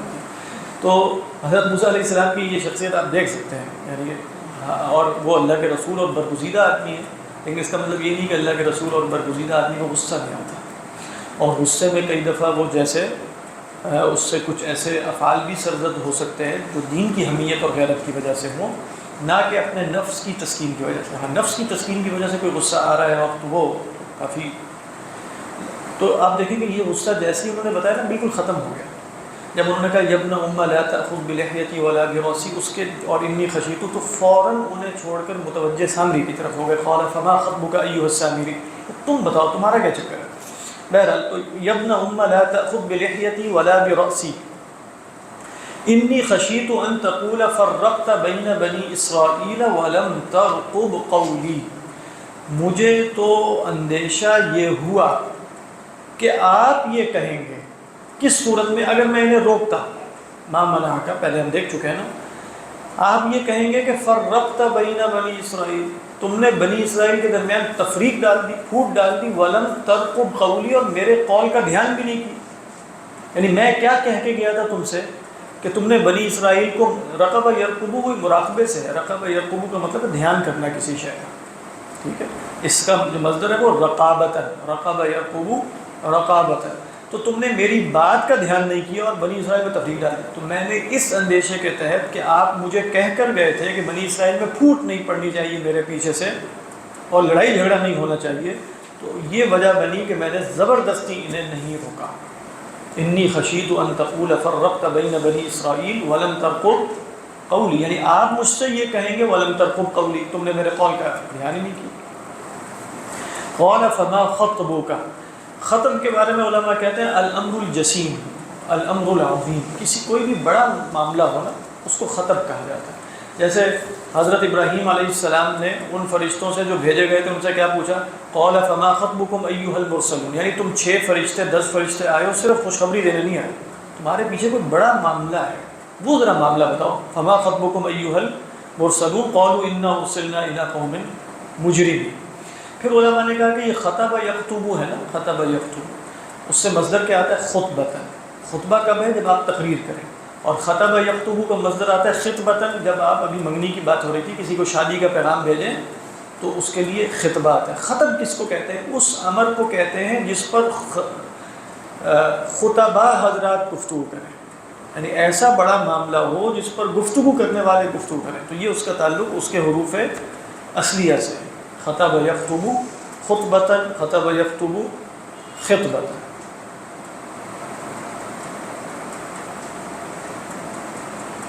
تو حضرت موسیٰ علیہ السلام نے پوچھا کہ اے سامری تمہارا کیا معاملہ ہے، یہ ترجمہ ہوگا نا معاملہ ہے، جی ماجرا ہے، حال ہے، تمہارا کیا ماجرا ہے یا تمہارا کیا حال ہے۔ قال بصرت بما لم يبصروا به، دیکھیں مشہور تفسیر پہلے ہم کر لیتے ہیں جو ابھی ہم دیکھ رہے تھے جو اکثر نے کی۔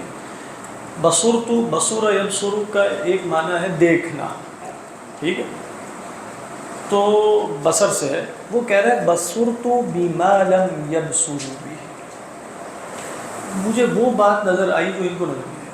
خلاصہ کن کو نظر نہیں آئی؟ بنی اسرائیل کو نظر نہیں آئی، یعنی میں نے وہ دیکھا جو انہوں نے نہیں دیکھا۔ اب عام تفسیر کیا ہوگی، میں نے کس کو دیکھا جو انہوں نے دیکھا؟ جبریل کو علیہ السلام. تو فرمایا بصرت بما لم يبصروا، تو اس کے نتیجے میں نے کیا کیا؟ فقبضت قبضة من اثر الرسول، جس کو میں نے دیکھا وہ کون تھا؟ الرسول، خدا کا فرستادہ جبرائیل علیہ السلام. تو میں نے قبضۃ، قبضہ کہتے ہیں مٹھی کو، قبض یقبض کہتے ہیں مٹھی بھر کوئی شے لینا. جیسے فرمایا والارض جميعا قبضته یوم القیامہ والسماوات مطویات بیمینہ. تو میں نے اثر رسول، اثر کس کو کہتے ہیں؟ نقش پا کو. تو رسول کے نقش پا سے ایک قبضہ لے لیا، مٹھی بھر کیا شے لی وہ تو نہیں بتایا، لیکن نقش پا کے نیچے ہوتا کیا؟ مٹی ہوتی ہے. تو کہا کہ مٹی لے لی. اچھا پھر کیا کیا اس مٹی سے تم نے؟ فنبذتها، تو میں نے اسے پھینک ڈالا. نبذ ینبذ، وہی کسی شے کو ایسے فضول سمجھ کے پھینکنا. فنبذتها، کہاں پھینک ڈالا؟ وہ جو روایت آئی ہے کہ اس نے زیورات میں پھینکا اور کہا کہ کن اجنن جسد لہ ہوا فنبذتها. اچھا یہ تمہیں کس نے بتایا کہ اس طرح ہو جائے گا؟ یعنی یہ تمہیں کہا وَكَذَلِكَ سَوَّلَتْ لِي نَفْسِي، اسی طریقے پر میرے نفس نے مجھے یہ بات سمجھائی. مزین کی تصویر کس کو کہتے ہیں؟ خوشنما بنانا، آراستہ کرنا، سمجھا دینا. مجھے میرے نفس نے یہی پٹی پڑھی کہ ایسا کرو، تو میں نے ایسا کیا، تو یہ ہو گیا. یہ مشہور تفسیر ہے جو اکثر علماء نے اختیار کی ہے. بات کچھ علماء نے کہا کہ یہ جو خوار وار کا مسئلہ ہے نا، یہ جبرائیل علیہ السلام کی کوئی پاؤں کی وجہ سے نہیں ہے. یہ اس نے ایک ایسی تشکیل دی تھی کہ جو آپ کہہ سکتے ہیں کہ وہ ایک انجینئر تھا. اچھا اس نے ایک اس طرح کی چیز بنائی، اس میں کچھ پائپس ایسی رکھی، ادھر سے ہوا نکلتی ہے ادھر سے نکلتی ہے، تو سیٹیوں کی آواز آتی ہے، خوار کی آواز آتی ہے. تو وہ ایک جیسے کرتب سا تھا، تماشا سا تھا. لہذا یہاں قبضۃ من اثر رسول سے مراد کیا ہے؟ جبرائیل علیہ السلام نے. اچھا پھر کیا؟ پھر دو آرا ہو گئی. پہلی رائے یہ ہے، نہیں یعنی دونوں صورتوں میں قبضۃ من اثر رسول موسیٰ علیہ السلام. پہلی بات یہ بنی بصرت بما لم یبصروا بی، مجھے کچھ ایسا علم حاصل ہوا جو ان کو نہیں حاصل. وہ علم کیا تھا؟ وہ انجینئرنگ کا علم ہے. وہ کوئی اس نے مطلب کیسے تشکیل دینی ہے یہ شے. یعنی اب یہ علم کون سا ہوگا؟ یہ علم کوئی ماورائی علم نہیں ہے، بلکہ مجھے کچھ بات سمجھ میں ایسی آئی کہ اگر اس طریقے پر بنایا جائے کسی بچھڑے کو اور اس میں یہاں سوراخ رکھے جائیں اور یہاں کچھ اس طرح اور ہوا وہاں سے گزرے تو کچھ ایسی آوازیں آئیں گی. تو بصرت، مجھے ایک بصیرت حاصل ہوئی. کیونکہ کہا ان علماء نے کہ بصورہ یبصر اصل میں بصیرت کے لیے بھی عادت ہے، کیونکہ یہ کروما یکرمو سے. تو مجھے کچھ ایسی بصیرت حاصل ہوئی جو انہیں نہیں حاصل تھی کہ انہیں بنی اسرائیل. لہٰذا یہ پاگل بن گئے نا میرے سے. مراد یہ ہے جیسے آج بھی آپ دیکھیں تو پاگل بنایا جا سکتا ہے نا کسی کو بھی جس کو ابھی اے آئی کا مسئلہ نہ پتہ ہو کہ بھئی اس سے کیسے کیسے چیزیں بنائی جا سکتی ہیں. تو وہ کوئی اس کو ویڈیو دکھایا جائے کہ فلاں صاحب، فوراً تصدیق کر کے. کیوں؟ کیونکہ اس سے وہ بصیرت حاصل نہیں ہے کہ اس وقت دنیا میں ہو کیا رہا ہے، کس طریقے پر جو ہے وہ جھوٹ کو پھیلایا جا سکتا ہے، کس طریقے پر کیا کیا کچھ کیا جا سکتا ہے. تو بصرت بما لم یبصروا. پھر میں نے کیا کیا؟ کہتے ہیں فقبضت قبضۃ، ایسا نہیں ہے کہ میں کافر تھا. فقبضت قبضۃ من اثر الرسول، میں نے رسول کے نقش قدم میں سے کچھ حصہ تو لیا ہے. کیا مطلب رسول کے نقش قدم میں سے کچھ حصہ لیا؟ حضرت موسیٰ علیہ السلام کے طریقے پر کچھ عرصہ میں چلا ہوں. یعنی جیسے وہ بتا یہ رہا ہے کہ میں ایسا نہیں تھا کہ شریعت کا باغی ہوں. قبضت قبضۃ، لیکن مجھے مطلب آپ کہہ سکتے ہیں پورے طریقے پر میں مخلص نہیں تھا. کچھ عرصے میں نے موسیٰ علیہ السلام کے نقش قدم پر عمل کیا ہے، چلا. پھر کیا کیا میں نے؟ فنبذتها، پھر میں نے اس قبضے کو یعنی شریعت کو اپنے سے دور کر دیا، میں نے اسے نکال دیا. فنبذتها، میں نے دین کا لبادہ اتار کے پھینک دیا.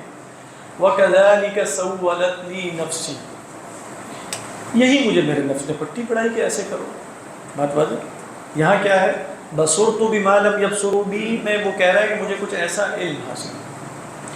دوسری رائے یہ ہے کہ وہ کہہ رہا ہے کہ بصرت بما لم یبصروا بی. بنی اسرائیل نے کیا دیکھا تھا؟ بنی اسرائیل نے دیکھا تھا کہ موسیٰ علیہ السلام برحق ہیں، موسیٰ علیہ السلام اللہ کے رسول ہیں، موسیٰ علیہ السلام تورات لینے گئے ہیں. میرا یہ خیال نہیں تھا. یعنی مجھے موسیٰ علیہ السلام پر پہلے دن سے ہی صحیح طریقے پر یقین حاصل نہیں تھا. سمجھے؟ بصرت میں نے وہ سمجھا جو انہوں نے نہیں سمجھا. کیا سمجھا میں نے؟ کہ موسیٰ علیہ السلام نعوذ باللہ مطلب اپنی جہالت کے بارے میں کہہ رہا ہے. یعنی حقیقت تو اپنا علم بتا رہا ہے لیکن وہ جہالت ہے نا. لہٰذا کہتا ہے کہ میں نے موسیٰ علیہ السلام کی پیروی صحیح کی نہیں ہے. فقبضت قبضۃ من اثر الرسول، میں تو کچھ عرصے ویسے ہی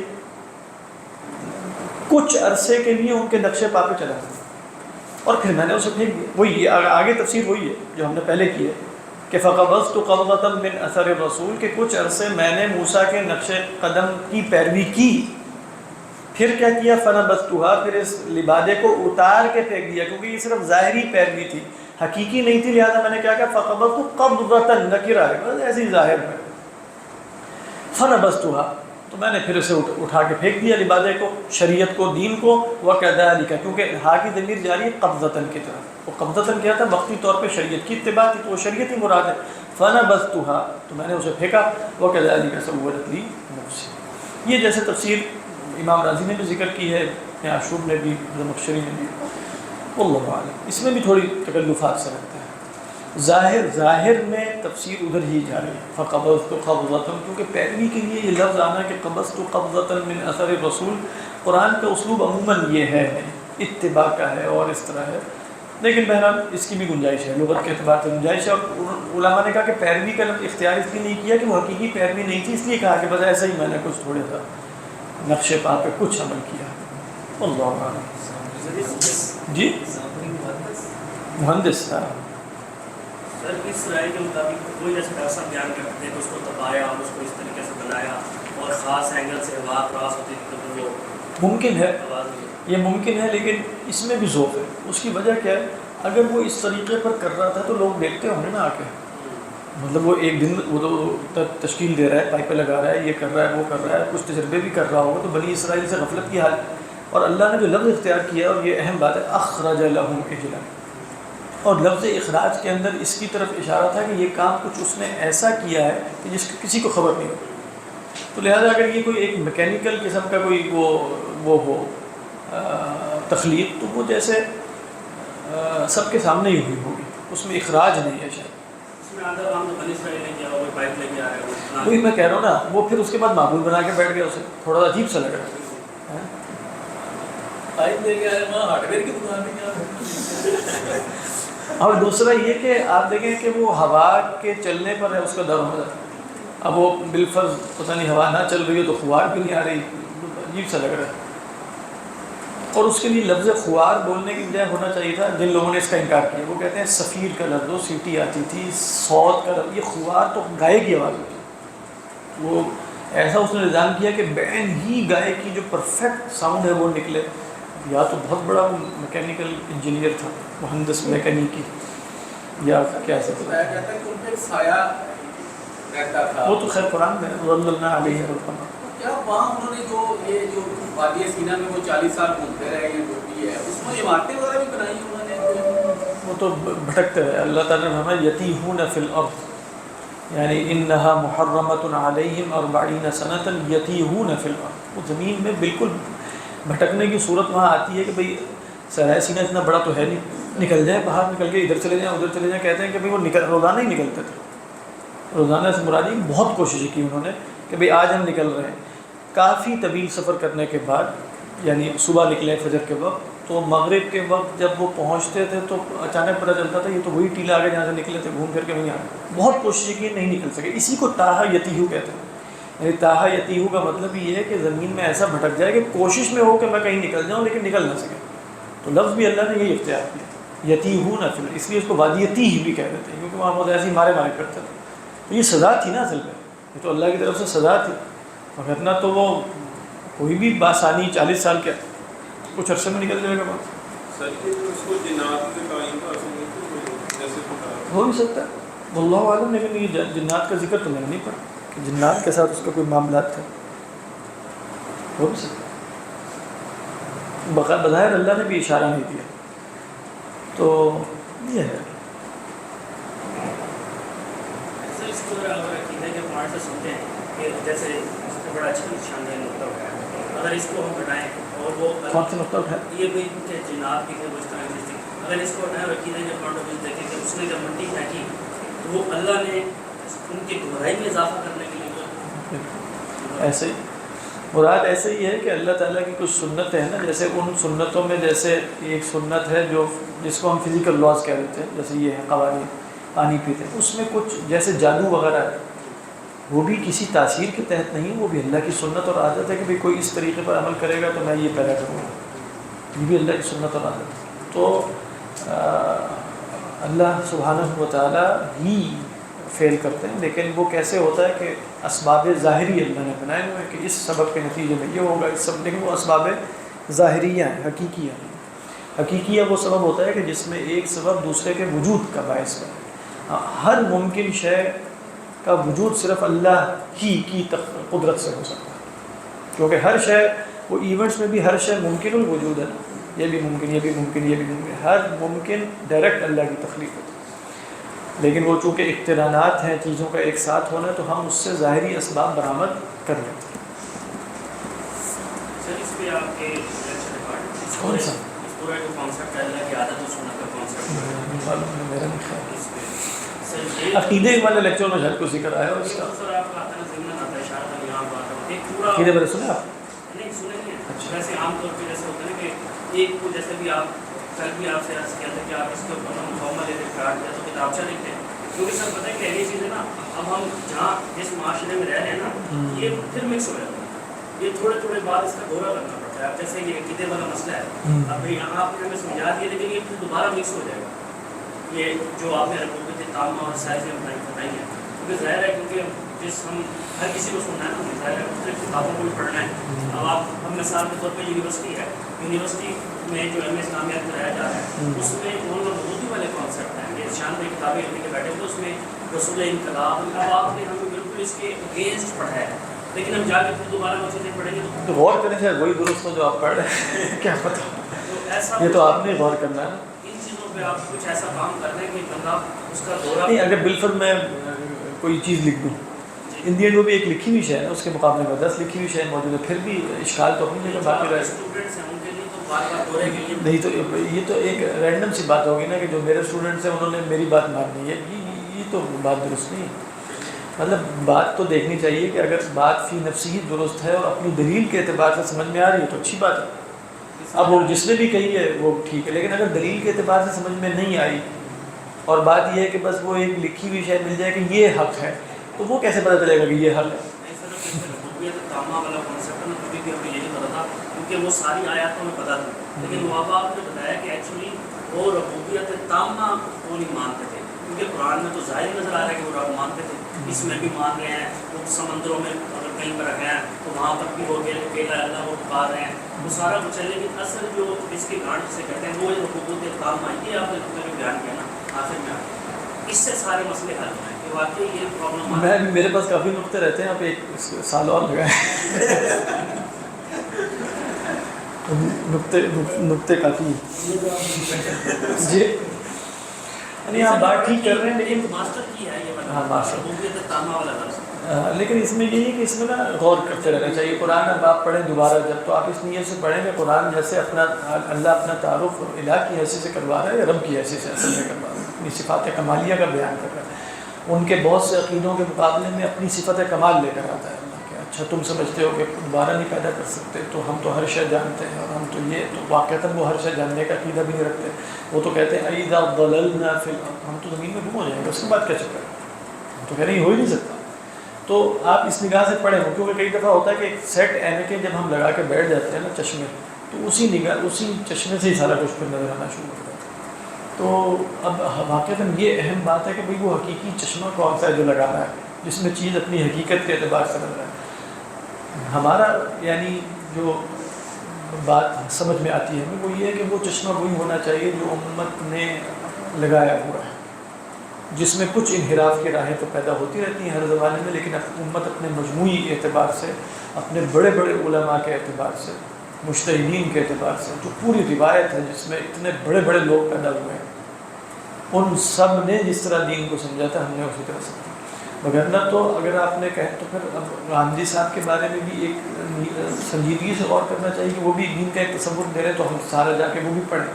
اب اگر میں اس میں ٹائم لگا دوں گا نا کہ جو بھی نیا شخص آئے کہ میں نے پہلے پڑھنا ہے اس کو اور پھر طے کرنا ہے، تو پھر تو یہ زندگی تھوڑی رہ جائے گی اور یہ مسائل ختم نہیں ہو گیا. غامدی صاحب آئیں گے تو ان کے بعد کوئی اور آئے گا، اس کے بعد ایک اور آئے گا، اس کے بعد تو میں تو اب اللہ نے تو مجھے 30 40 50 60 سال ہی دیے ہیں، تو کیا میں نے پھر آپ کہیں گے کہ صرف غامدی صاحب تو دنیا کے ہر نظریے کو مجھے کھنگالنا چاہیے کہ ہو سکتا ہے وہ نظریہ پر ہو سکتا ہے اس وقت چین کے پتہ نہیں کون سے شمالی کونے میں کوئی قوم ایسی ہو کہ حق ان کے پاس کیا پتہ، ان سے جا کے پوچھتے تو ہر جگہ جا کر دیکھا جائے تو زندگی ختم ہو جائے گی. ایسا ہی ہے نا. اس کا مطلب یہ ہے کہ انسان کے لیے سیف سائڈ یہ ہے کہ یہ اللہ کا دین ہے، یہ مجھے پتہ چل چکا ہے. تو اللہ کا دین جس طرح یہ امت خیر امت ہے، یہ بدترین امت نہیں ہے، یہ خیر امت ہے، کنتم خیر. تو امت کی جو ایک انڈرسٹینڈنگ اجماعی چلی آ رہی ہے جس سے انحراف پیدا ہوتے چلے گئے ہر زمانے میں، کبھی معتزلہ تھے، کبھی جہمیہ تھے، کبھی خوارج ہیں، کبھی شیعہ ہیں، کبھی مجسمہ ہیں، کبھی مشبہ ہیں، لیکن ایک پوری مین اسٹریم چلتی رہی اس پر. اس کے ساتھ میں نے اپنے آپ کو جوڑا رکھنا ہے. اگر یہ نہیں اختیار کیا جاتا نا تو پھر انسان پینڈولم کی مانے گا، یعنی کبھی وہ ادھر چلا جائے گا اور اس سے تو سوئنگ جب دوسرا اس کا آئے گا تو وہ سوئنگ ادھر ہوگا، کبھی ادھر ہوگا، کبھی ایسے. لوگ ایسے ہی ہیں، میں دیکھ رہا ہوں، کبھی وہ فلاں کے قائل ہیں تو اگلے دن فلاں کے قائل ہیں، تو اگلے دن غامدی صاحب کی شکل ان کے ہمارے خاندان میں ایک آدھے سے ددیال کی طرف، اب وہ غامدی صاحب کے قائل ہو گئے، اس کے بعد اس کے چوتھے پانچ، مطلب یہی چل رہا ہے. بیچارے پتہ نہیں چل رہا ہے. ابھی دین ایکسپلور ہو رہا ہے کہ دین ہے کیا. یعنی وہ اللہ نے جو عمل کرنے کے لیے 1400 سال پہلے بتایا تھا وہ ری ڈسکور ہو کہ اصل میں دین یہ ہے. وہ بتا رہا ہے نہیں اصل میں دین یہ ہے، اور وہ کہہ رہا ہے اصل میں دین یہ ہے. تیسرا بتا رہا ہے نمازیں ہی ٹھیک نہیں ہو رہی، چوتھا بتا رہا ہے یہ ہو گیا. اگر اسی چکر میں آپ رہے یا میں اس چکر میں رہوں تو مطلب سمجھ یہی رہے گا نا. وہ آپ کہیں گے غامدی صاحب تو اس کے بعد کہیں گے وہ فلاں محمد شیخ بھی ایک صاحب ہے، ان کی بھی بات سننی چاہیے، شاید وہ ٹھیک کہہ رہے ہوں. اس کے بعد ایک اور صاحب ہے وہ بھی ٹھیک کہہ رہے ہیں. تو یہ تو کہانی کبھی ختم نہیں ہوتی. کیا کریں؟ یعنی آپ سوچیں کہ کیا کرنا چاہیے. اس کا طریقہ یہی ہے کہ جو پچھلی 2-3 صدیوں میں مجھے بتائے گا نا آگے کہ میں دین تمہیں بتاتا ہوں اصل میں کیا ہے، وہ تو میں نہیں مانتا، بلکہ جو جس صدی میں بھی بتائے گا نا کہ دین کسی نے سمجھا نہیں، میں بتاتا ہوں. جس صدی میں بھی بتائے گا میں اس کی بات نہیں مانتا. آپ کہیں نہیں سے پوچھنا تو چاہیے. میں کہوں گا میں نہیں پوچھ رہا کسی سے. جو امام مالک علیہ الرحمہ جب بیٹھے ہوتے نا ایک صاحب آئے مناظرہ کرنے کے لیے کہ میں آپ سے دین کے فلاں، انہوں نے کہا عرفت دینی، میں اپنا دین مجھے پتہ ہے کیا ہے، اور میں ہر حبہ و دبہ کے لیے اپنی آرانی بدلوں گا. حبہ و دبہ کا کوئی ادھر سے اٹھ کے آ گیا، کوئی ادھر سے اٹھ کے آ گیا اور آگے کہتے ہیں مناظرہ کرو اور میں بتاتا ہوں کیا ہے. تو مطلب کوشش یہ کریں کہ آپ یہ جاننے کی، یعنی آپ نے پڑھنا ہے، علم حاصل کرنا ہے، آپ یہ جاننے کی کوشش کریں کہ امت کی جو ایک روایت ہے جس میں یہ ائمہ اربعہ ہیں، یہ فقہ روایت ہے، عقیدے کی جو روایت ہے جو غالب امت میں رہی ہے، یعنی آپ کہیں اشاعرہ اور ماتریدی ہی رہے سارے، غالب جو امت کی فقی روایت ہے، غالب جو امت کی عقدی روایت ہے، غالب جو امت کی صوفی روایت ہے، اس میں تو یقیناً شاذ عرابی پائی جاتی ہے. میں غالب کی بات کر رہا ہوں، میں نے اس سے اپنے آپ کو جوڑ کے رکھنا ہے. تو یہ ایک سیف سائڈ ہوگی. ورنہ تو آپ دیکھیں انحراف کی راہیں بہت زیادہ ہیں. تو اس پہ فوکس کریں کہ وہ راہ میں تلاش کروں. اب آپ دیکھ لیں کہ کتنے لوگ ہوں گے جن کو اپنا مسلک پھیلانے کے لیے بزرگوں کا انکار کرنا پڑا. انہوں نے بھی صحیح سمجھا، انہوں نے بھی نہیں صحیح سمجھا، انہوں نے بھی سمجھا، سب فارغ ہیں. کچھ کہہ رہے ہیں یہ بابے تھے، ان کو اٹھا کے پھینک دو، اڑا کے بیچ میں صرف قرآن اور حدیث تک پہنچ جاؤ. تو آپ جانیں گے یعنی انقطاع ہر ایک کے ہاں ہے. مولانا مودودی تک بھی آپ دیکھ لیں، وہ بھی یہی کہیں گے کہ لوگوں نے ٹھیک نہیں سمجھا اور ملوکیت غالب آ گئی اور فقہا ملوکیت کے پیروکار ہو گئے اور ملوکیت کی وجہ سے ایسی فکر، مطلب جیسے وہ فقہا پتہ نہیں کیسے بے وقوف اور بونگے سے لوگ تھے کہ انہوں نے اتنے بڑے بڑے دماغ تھے. آپ جس زمانے میں موجود ہیں اس میں تو مغرب غالب ہے. آپ کو پہلے اپنے بارے میں سوچنا چاہیے کہ تصور انقلاب آپ کہاں سے لے کر آئے ہیں. یہ اشتراکیت سے جو تصورات آپ نے لے لیے، یہ اپنے زمانے میں جو نہایت زوال کا زمانہ ہے اور مغرب کے غلبے کا زمانہ ہے اور علوم دینیہ کے انمحاق، یعنی آپ کہیں کہ علم کے اٹھ جانے کا زمانہ ہے، اس میں سمجھتے ہیں کہ ہم بالکل ٹھیک دین پیش کر رہے ہیں قرآن و سنت کے مطابق، ہمارے اوپر کوئی خارجی اثرات نہیں ہیں. اور وہ زمانہ جس میں ہم غالب تھے، وہ اس میں سارے بیرونی اثرات کی وجہ سے ان لوگوں نے، فقہا نے اور متکلمین یونان سے متاثر ہوئے، فقہا رومان سے متاثر ہوئے، رومن لا جو ہے وہ اٹھا کے انہوں نے رکھ دیا. اور فقہا ملوکیت سے وہ سب متاثر ہو کے دین کا بیڑا غرق کر دیا، اور یہاں انہوں نے مغربی غلبے کے زمانے میں دین کو اپنی اصلی نتھری صورت میں پیش کر دیا۔ عجیب سی بات لگتی ہے نا بھائی، آپ پر بھی تو پھر اثرات ہو گئے، آپ پر بھی تو بہت زیادہ اثر، تو وہ اثرات ہمیں زیادہ قبول ہیں کیونکہ ہم تہذیبی طور پر تو غالب ہی ہیں نا۔ تو اور آپ جب ان فقہا کو واقعتاً پڑھتے ہیں، آپ نے صرف نام نہ سنے ان کے، واقعتاً جب ان کے بارے میں جانیں گے تو پتہ چل جائے گا کہ وہ ایسے لوگ ہی نہیں ہیں، وہ اللہ والے لوگ ہیں، وہ اس طریقے پر کسی کو راضی کرنے کے لیے اور متاثر ہونے والے لوگ ہی نہیں۔ تو یہ ہے اصل میں، وگرنہ تو فتنوں کا زمانہ، اس میں انسان کہیں بھی ادھر سے ادھر نکل سکتا ہے، کوئی بھی آ کے اس کو بیوقوف بنا سکتا ہے، ہمیں بھی بنا سکتا ہے، اور اللہ سے پناہ مانگنی چاہیے۔ لیکن میں بتا رہا ہوں کہ اللہ تعالیٰ نے جو ایک صورت بنائی ہے وہ یہی ہے کہ اللہ نے ایک دین دیا ہے، اس دین پر ایک تواتر کے ساتھ عمل ہوتا چلا آ رہا ہے، تواتر کے ساتھ اس کو سمجھا جا رہا ہے، اسی لڑی میں اپنے آپ کو پرو دیا جائے تو بہتر ہے، وگرنہ ذہین ہونا آج کے زمانے میں کافی مسئلہ ہے۔ اگر آپ ذہین ہیں، آپ کو بولنا آتا ہے اور آپ کا کچھ مطالعہ ہے، آپ بھی کوئی دین کا نیا ورژن پیش کر سکتے ہیں، کوئی ایسا مسئلہ نہیں ہے، میں صحیح بتا رہا ہوں، کوئی ایسی پریشانی کی بات نہیں، کیا جا سکتا ہے یہ سارا کچھ، بہت تصورات جو ہے وہ پیدا کیے جا سکتے ہیں دین کے بارے میں نت نئے قسم کے، تو ان سے انسان پرہیز کرے۔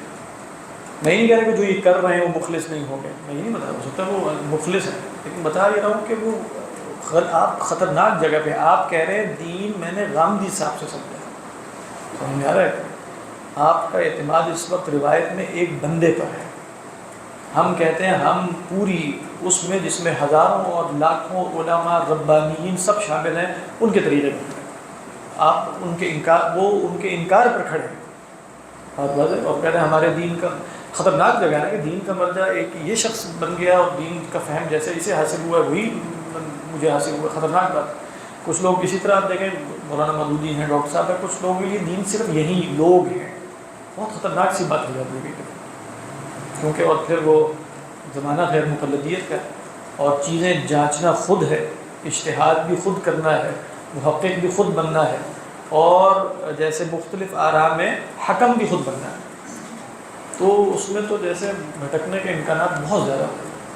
سر یہ بھی فرما دیں، ماشاء اللہ آپ نے اس کو تفصیلی کر دیا، وہ ایک ویڈیو میں آ گیا، سوری لیکچر میں آ گیا، ایک لیکچر میں کوئی کاٹ رہا ہے۔ سر اب جیسے ہم روایت سے اگر جڑتے ہیں، اس روایت کے اندر رہتے ہوئے بھی بہت سے مسائل ہیں، مثال کے طور پہ فی زمانہ انبیاء اس قسمت، اور اس زمانے میں جو انبیاء کے بارے میں اتنی سینسٹیوٹی نہیں تھی، اب ہم اس روایت سے جڑیں گے تو ہمارے اندر تھوڑا سا زیادہ ہی ہم ہاں، اس کا طریقہ کیا ہوتا ہے، وہ ہم جیسے کتاب قواعد تصوف اس میں پڑھ رہے تھے کسی زمانے میں، دیکھیں جو علوم ہوتے ہیں نا، یہ جو آراء ہوتی ہیں وہ ابتدا میں ہوتی ہیں، پھر اس کے بعد آہستہ آہستہ جیسے تنقیح ہوتی چلی جاتی ہے، جیسے فقہی آراء ہے، فقہی آراء آپ نے امام ابو حنیفہ سے ڈائریکٹ لینی ہوتی ہے، یا امام ابو حنیفہ کا ایک پورا مسلک ہے جس میں علماء مجتہدین پیدا ہوئے، اقوال میں تنقیح ہوئی، تخریج ہوئی، یہاں تک کہ ایک مسلک سامنے آ گیا۔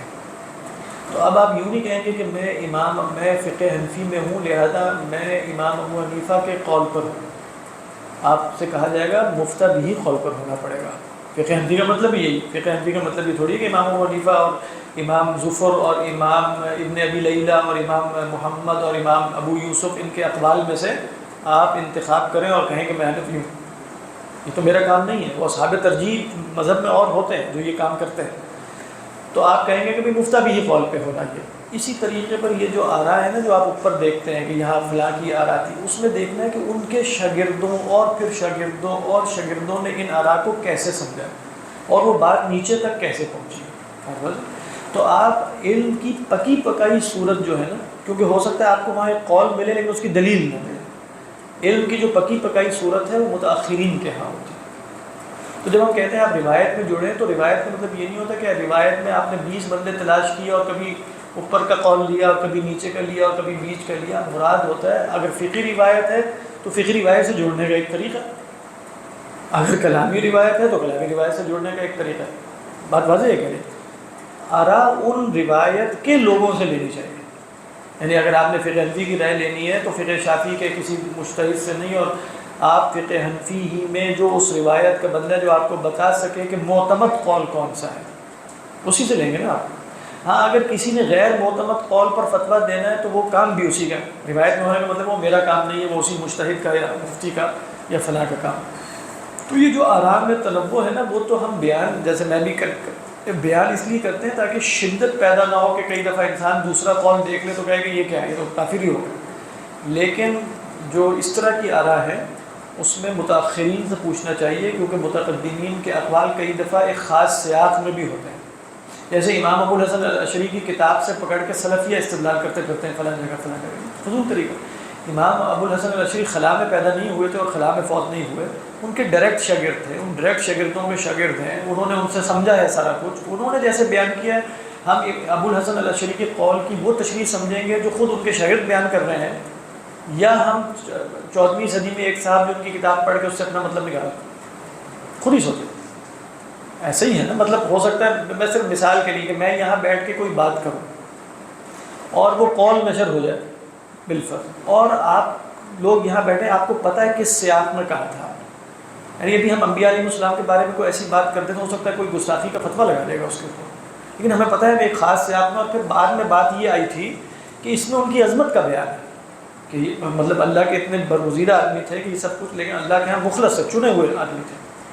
اب ہو سکتا ہے ایک شخص ایک قول نقل کر دے آگے، آپ لوگوں کو پتہ ہے کہ بھئی وہ قول کس سیاق میں تھا، کس سباق میں تھا، اور کیسے سمجھا جانا چاہیے ان صاحب کی پوری شخصیت کو دیکھ کر بات۔ لیکن اب وہ صاحب کیا کریں گے، وہ پوری اس پر ایک اپنی فلسفہ بنا کے اور جانے بغیر ہو سکتا ہے اس کی تشریح نکال کر دکھا دیں۔ ابو الحسن الاشعری کے ساتھ بھی یہ ہوتا، سلفیہ یہی کرتے ہیں۔ تو یہ بالکل غیر علمی اور غیر اخلاقی طریقہ بھی ہے۔ تو امام ابو الحسن الاشعری ہوں، امام ابو حنیفہ ہوں، یہ سب لوگ خلائی مخلوق نہیں تھے کہ خلا سے بیٹھ کے انہوں نے ایک کتاب اوپر سے گرا دی اور لوگوں نے پڑھ کے اس میں سے اپنی تشریحیں شروع کر دیں۔ وہ اسی طرح جیتے جاگتے انسان تھے، لوگوں میں رہتے تھے، ان کے شاگرد تھے، شاگردوں کو انہوں نے پڑھایا ہے، شاگردوں نے شاگردوں کو پڑھایا ہے، اس کے بعد وہ پوری روایت آگے چلتی چلی جا رہی ہے۔ تو امام ابو الحسن الاشعری کو سمجھنا ہے تو ان کی روایت میں سمجھا جائے گا نا، یہی علمی منہج ہونا چاہیے کہ نہیں ہونا چاہیے۔ تو اب کیا ہوتا ہے کہ نہیں، بس وہ کتابوں سے آراء لی، فلاں جگہ لکھا ہوا ہے اور فلاں جگہ لکھا ہوا ہے، بھی پوچھ لو اس پوری روایت سے کہ اس کا کیا مطلب۔ وہ جیسے ابھی بھی ہو رہا ہے کہ اٹھا لے گا کہ اشرف علی رسول اللہ وغیرہ مسائل جو چلتے ہیں، چشتی فلاں اب وہ دیکھو یہ کافر ہو گئے، ان کو کافر کہو، جب تک کافر نہیں کہو گے، اور یہ تو کچھ وہ پوچھا جائے گا کہ بھئی وہ سمجھ لیا جائے کہ وہ کیا کہہ رہے ہیں اور وہ کیوں یہ غلطی لاحق ہو جاتی ہے، اور صوفیہ کے تصور میں مطلب اس کا مطلب کیا ہوتا ہے وغیرہ وغیرہ۔ تو سمپل سی بات ہے کہ آپ شیخ سے تعلق رکھتے ہیں اور وہ شیخ اللہ والا ہے، تو گویا اس شیخ سے اور اللہ والے آدمی سے تعلق رکھنا ہی رسول اللہ صلی اللہ علیہ وسلم سے تعلق ہوتا ہے، ایسے ہی کہا جائے گا۔ ہم اللہ کے رسول صلی اللہ علیہ وسلم سے تعلق اب کیسے رکھتے ہیں؟ ہم نے یہ آپ کے وارثین ہیں نا، کچھ العلماء ورثۃ الانبیاء، جو آپ کے سچے وارثین چلے آ رہے ہیں، ان سے تعلق رکھنا ہی اللہ کے رسول سے تعلق رکھنا ہے۔ دین ہم کیسے سمجھیں گے، انہیں سے سمجھیں گے، ایسے ہی ہوگا نا۔ اس طرح کی کوئی سمبولک کیفیت میں نہیں بتا رہا اس کے قول کا مطلب کیا ہے، لیکن میں بتا رہا ہوں وہاں اس کو سمجھا مولانا شفیع تھانوی سے ہی جائے گا نا کہ کیا مطلب ہے، اور ان کے شاگردوں سے ہی سمجھا جائے گا نا کہ کیا مطلب ہے۔ لیکن وہاں سے قول فلاں ارواح ثلاثہ اور فلاں ارواح خمسہ میں سے کوئی قول نکال کے اپنے طریقے پر سمجھ کے جو مرضی بیان کر دیا، تو یہ تو غیر علمی غیر اخلاقی طریقہ ہوتا ہے۔ تو بات اصل میں شروع ہوئی تھی کہ روایت سے جڑنے کا طریقہ، روایت میں پھیلے ہوئے اقوال میں کوئی انتخاب نہیں ہوتا، بلکہ روایت میں جو ایک ترتیب ہے، اس ترتیب میں جہاں وہ بات آ رہی ہے وہاں اسی روایت کے جو مجتہدین ہیں ان سے پوچھ کے سمجھا جائے گا۔ اس میں کوئی اشکال ہے؟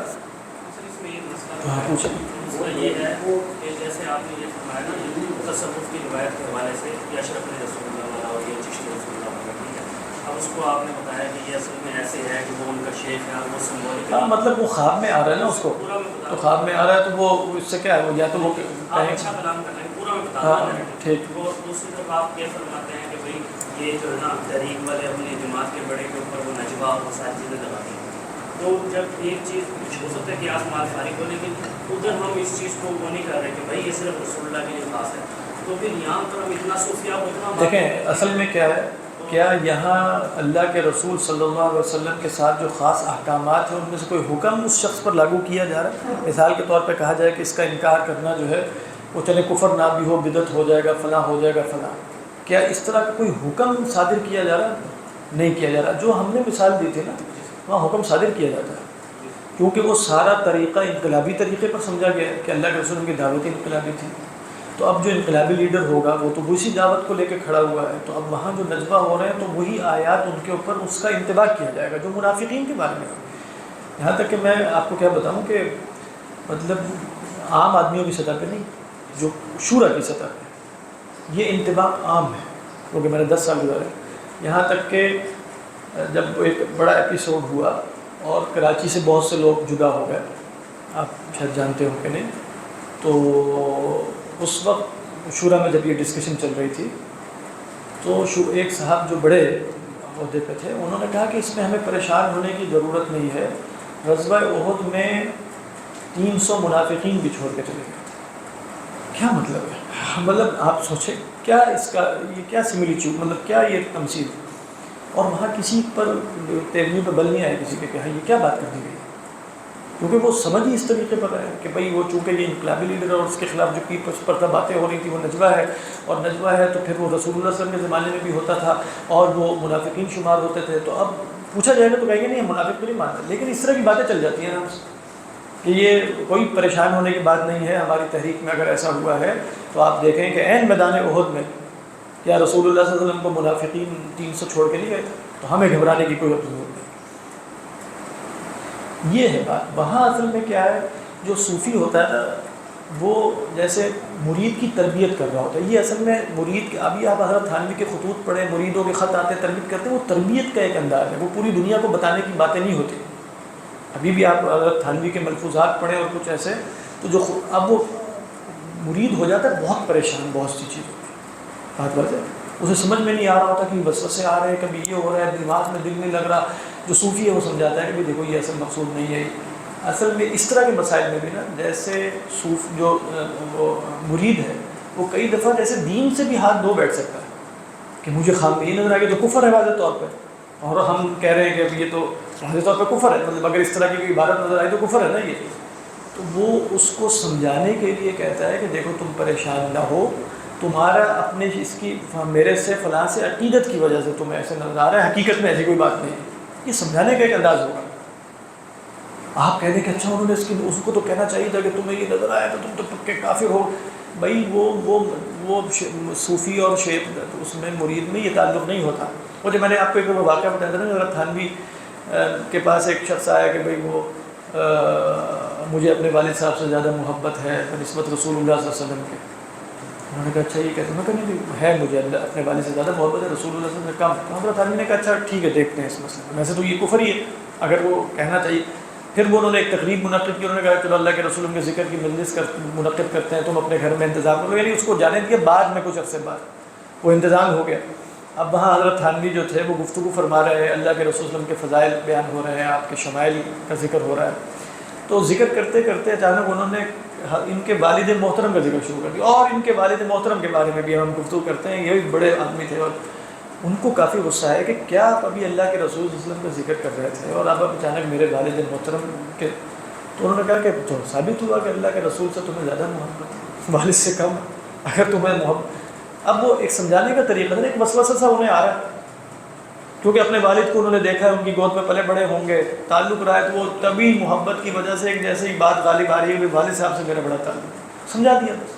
اسی طرح یہ بھی سمجھا دیا جائے گا کہ تمہیں میرے سے محبت ہے، اس لیے تمہیں اس طرح کی باتیں آ رہی ہیں، ان کی طرف توجہ نہ کرو بس۔ اب یہ کہنا ضروری نہیں ہوگا کہ یہ تو کفر ہے، جا کے توبہ کر کے آؤ اور دوبارہ نکاح کرواؤ اور یہ کرو اور وہ کرو۔ یہ تربیت کے ایک انداز ہے۔ اگر کفر کب ہوتا ہے؟ جب دونوں فریقوں میں سے صوفی اور مرید دونوں میں سے کوئی اس کا اعتقاد کر رہا ہوتا ہے، پھر تنبیہ کی جاتی ہے نا۔ مرید میں بھی اعتقاد کی کوئی صورت نہیں، اسے بھی پتہ ہے کہ اشرف علی کوئی امکان بھی نہیں ہے، اشرف علی ان کو بھی پتہ ہے کہ اس کا کوئی امکان نہیں، پھر یہ صورتحال کو سمجھا کیسے جائے؟ بس سوال یہ تھا، وہ سب کہہ رہے ہیں سمجھ اس طرح لیا جائے کہ بھئی یہ وجہ ہے۔ تو یہ تو اصلاح کا تعلق ہے، یہ والا جو مسئلہ ہے یہ تو حکم لگانے کا تعلق ہے، فرق ہے نا دونوں میں۔ یہ تو صوفی کھڑا ہوا اپنے مرید کی اصلاح کر رہا ہے، یہاں کیا کیا جا رہا ہے؟ دوسرے کو اس نگاہ سے دیکھا جا رہا ہے، اچھا یہ نجوہ کر رہے ہیں پیچھے بیٹھ کے، یہ تو وہی لگتا ہے جو سورہ مجادلہ میں ذکر ہے کہ یہ ایک اور نگاہ ہے، وہ ایک اور نگاہ ہے۔ بات اچھا پھر یہ بھی نہیں ہو رہا کہ وہ کسی مجلس میں بیٹھ کے مجمع عام میں کوئی اشرف علی رسول اللہ پہ گفتگو ہو رہی ہے، نعوذ باللہ، ایسا تو کچھ بھی نہیں تھا، تو صوفی اور مرید کا تعلق تھا، اس میں وضاحت کر دی. باقی آپ جانتے ہیں کہ ختم نبوت اور یہ سب کچھ تو یہ تو خود سب سے آگے لوگوں میں سے ہے. پورا دیوبند کے تو وہاں احتمال بھی نہیں ہے کہ اللہ کے رسول صلی اللہ علیہ وسلم کے بعد، اس لیے جہاں احتمال بھی نہ ہونا تو وہاں جب اس طرح کی بات آئے گی تو اس کو کفر اور اسلام کے پیراڈائم تو دیکھا ہی نہیں جائے گا، کیونکہ وہ دونوں گروہوں کے یہاں اس کا کوئی احتمال ہی نہیں، اس کو کسی اور پیراڈائم میں سمجھا جائے گا، وہ اپنے پیراڈائم میں سمجھ کے اسے بتا دیا کرتے ہیں.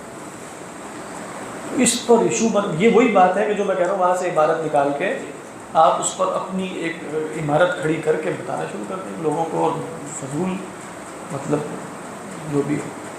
تو یہ تو مطلب فتنہ پروری کا ایک طریقہ ہوتا ہے، فتنہ پھیلانا ہے لوگوں کو. بڑے بڑے بزرگ، اب آپ دیکھیں یہ ہمارے اشرف علی تھانوی کو جو جانتا ہے رحمہ اللہ، وہ جانتا ہے کہ وہ کیسے آتا ہے، کس قسم کے کیا دماغ تھا ان کا، اور کتنے بڑے مربی تھے، صرف دماغ نہیں تھا، مطلب اخلاق کے اعتبار سے. وہ ایک دفعہ احمد جاوید صاحب فرما رہے تھے کہ مولانا اشرف علی تھانوی جب سودا سلف کے لیے کوئی خط بھی لکھا، تحریر بھی لکھا، یہ چیزیں لے آؤ، اس میں بھی 10 لوگوں کی اصلاح ہو جاتی تھی. مطلب اس طرح کی ان کی وہ مطلب وہ آدمی تھے وہ. تو باقی جو اس طرح کے بندوں تو بدتمیزی پھیلا رہے ہیں، آپ دیکھیں بدتمیزی پھیلا رہے ہیں، اخلاق کی مطلب جیسے بزرگوں کے بارے میں ایسی گفتگو، بات کیا چل رہی ہے، مطلب اتفاق سے دیکھ لیا کہ میں نے تو ان کے سارے بزرگوں کی پونچھ ہی کاٹ دی. یہ میں صحیح بتا رہا ہوں، مطلب یہ الفاظ آپ کے اس طرح کے چل رہے ہیں، اور پورے اصلاح اور قرآن و سنت اور پتہ نہیں کیا آپ نے کہانی لگائی. مطلب اپنا آپ کو ذوق خراب کرنا پڑتا ہے سننے کے لیے. یعنی اگر آپ ذوق سلیم پر کھڑے ہیں، آپ کو اس سے کافی نیچے اترنا پڑے گا کہ آپ ان کے فین بن سکیں، یعنی ان کو سننے والے بن سکیں. تو وہ کہاں، اور یہ بزرگ کدھر تھے، اور اس طرح کی سب ان کو بیدار کر کے ان کی بھی میں نے ایسی کی تیسی کر دی، اور ان کی بھی ایسی کی تیسی کر دی، اور بزرگوں کی بھی، اور سب کو پتہ نہیں کیا کرتی، پتہ نہیں جو بھی کیا انہوں نے. لیکن جو جانتا ہے ان لوگوں کو نا، مولانا اشرف علی تھانوی، مولانا رشید احمد گنگوہی، قاسم نانوتوی، مطلب اور ہی لوگ تھے، اور ہی لوگ تھے. آپ حضرت تھانوی کو پڑھیں، آپ کو پتہ چلے. حضرت تھانوی کے صرف خطبات پڑھیں، حضرت تھانوی کے ملفوظات پڑھیں. 32 جلدوں میں خطبات ہیں، 32 جلدوں میں ملفوظات ہیں، پھر ان کی تحریریں اور پتہ نہیں کیا کیا کچھ ہے، رسائل ہیں. وہ وہاں سے چھپ بھی گیا ہے، ملتان میں ادارہ اشرفی جنہوں نے پورا جمع کر، حضرت تھانوی کی تمام تحریریں، اس میں خطبات نہیں ہیں، وہ بھی جمع کر کے جمع کر دی گئی ہیں. وہ تو بہت کام کی باتیں ہوتی ہیں، چھوٹی چھوٹی. تو پھر بیان القرآن دیکھیں، بیان القرآن تفسیر کوئی عام تفسیر نہیں، بیان القرآن بہت ہی فرق ہے. فتاوی امدادیہ ہے، اور چھوٹے موٹے رسائل. وحدت الوجود پہ ان کا رسالت ہے، ظہور العدم بنور القلم، جی بہشتی زیور. بالکل، وہ تو خیر ایک عوامی سطح پہ بہت مشہور ہوا، لیکن ان کی تو خاص کتابیں بھی بہت زیادہ. وہ تو بہت پڑھتے لکھتے اتنا نہیں تھے، لکھتے تو بہت تھے، پڑھتے اتنا نہیں تھے. مراد یہ کہ جیسے اللہ کی طرف سے باقی علوم زیادہ تھے، کہ بہت ذہانت نہایت زیادہ تھی، بہت زیادہ، اور سختی بھی بہت تھی. آپ جانتے ہیں سختی سے مراد دین کے معاملات میں، شریعت کے معاملات میں، اور جو فقہی معاملات ہیں ان میں کافی سختی فرماتے تھے، پردے کے معاملات میں، اور اس طرح ڈسپلن میں. الٹی سیدھی بات ان کے سامنے نہیں چل سکتی، لگی لپٹی ادھر ادھر کی فلاں فلاں. بھائی بالکل ٹھیک ٹھیک بات کرو، جو مقصد ہے وہ بیان کرو صحیح الفاظ میں، اور پھر اس کا تو بہت عجیب و غریب بات. خطبات آپ ان کے پڑھیں. ہمارے جو استاد ہیں حافظ عبداللہ صاحب، وہ خاص طور پہ ان کے خطبات پڑھنے کا فرماتے ہیں. یعنی کہ ان کے جو خطبات، جو عوامی تقریریں ہیں، سر خطبات کیا ہیں؟ عوامی تقریر. ملفوظات مجالس میں بیٹھ کے گفتگویں ہوتی ہیں. جو خطبات ہیں ان میں ہر خطبہ آپ کو 15 صفحے پہ 20 صفحے پہ اصلاحی خطبات ہیں، ان کی 32 جلدیں مل جاتی ہیں. وہ خطبات جیسے روزانہ کی بنیاد پہ وہ فرماتے ہیں کہ پڑھنے چاہیے. 32 میں سے میرے پاس تھیں تقریباً 20-22 کے قریب جلدیں جو میں نے پڑھی تھیں. تو وہ ایک دفعہ مجھے کچھ جوش چڑھا، اور مجھے ابھی تک اس پر افسوس ہے کافی، کہ کوئی پارٹ 1 تھا 2013-14 کا ہو گیا، کب کا ہوگا، میں نے اس میں وہ پڑھ چکا تھا ساری، وہ تقسیم کر دی. اب مجھے اس پہ ویسے افسوس ہو رہا ہے کافی کہ وہ میں نے کیوں تقسیم کر دی، دوبارہ پڑھ لیتے. لیکن وہ بہت مفید تھی. تو وہ نہیں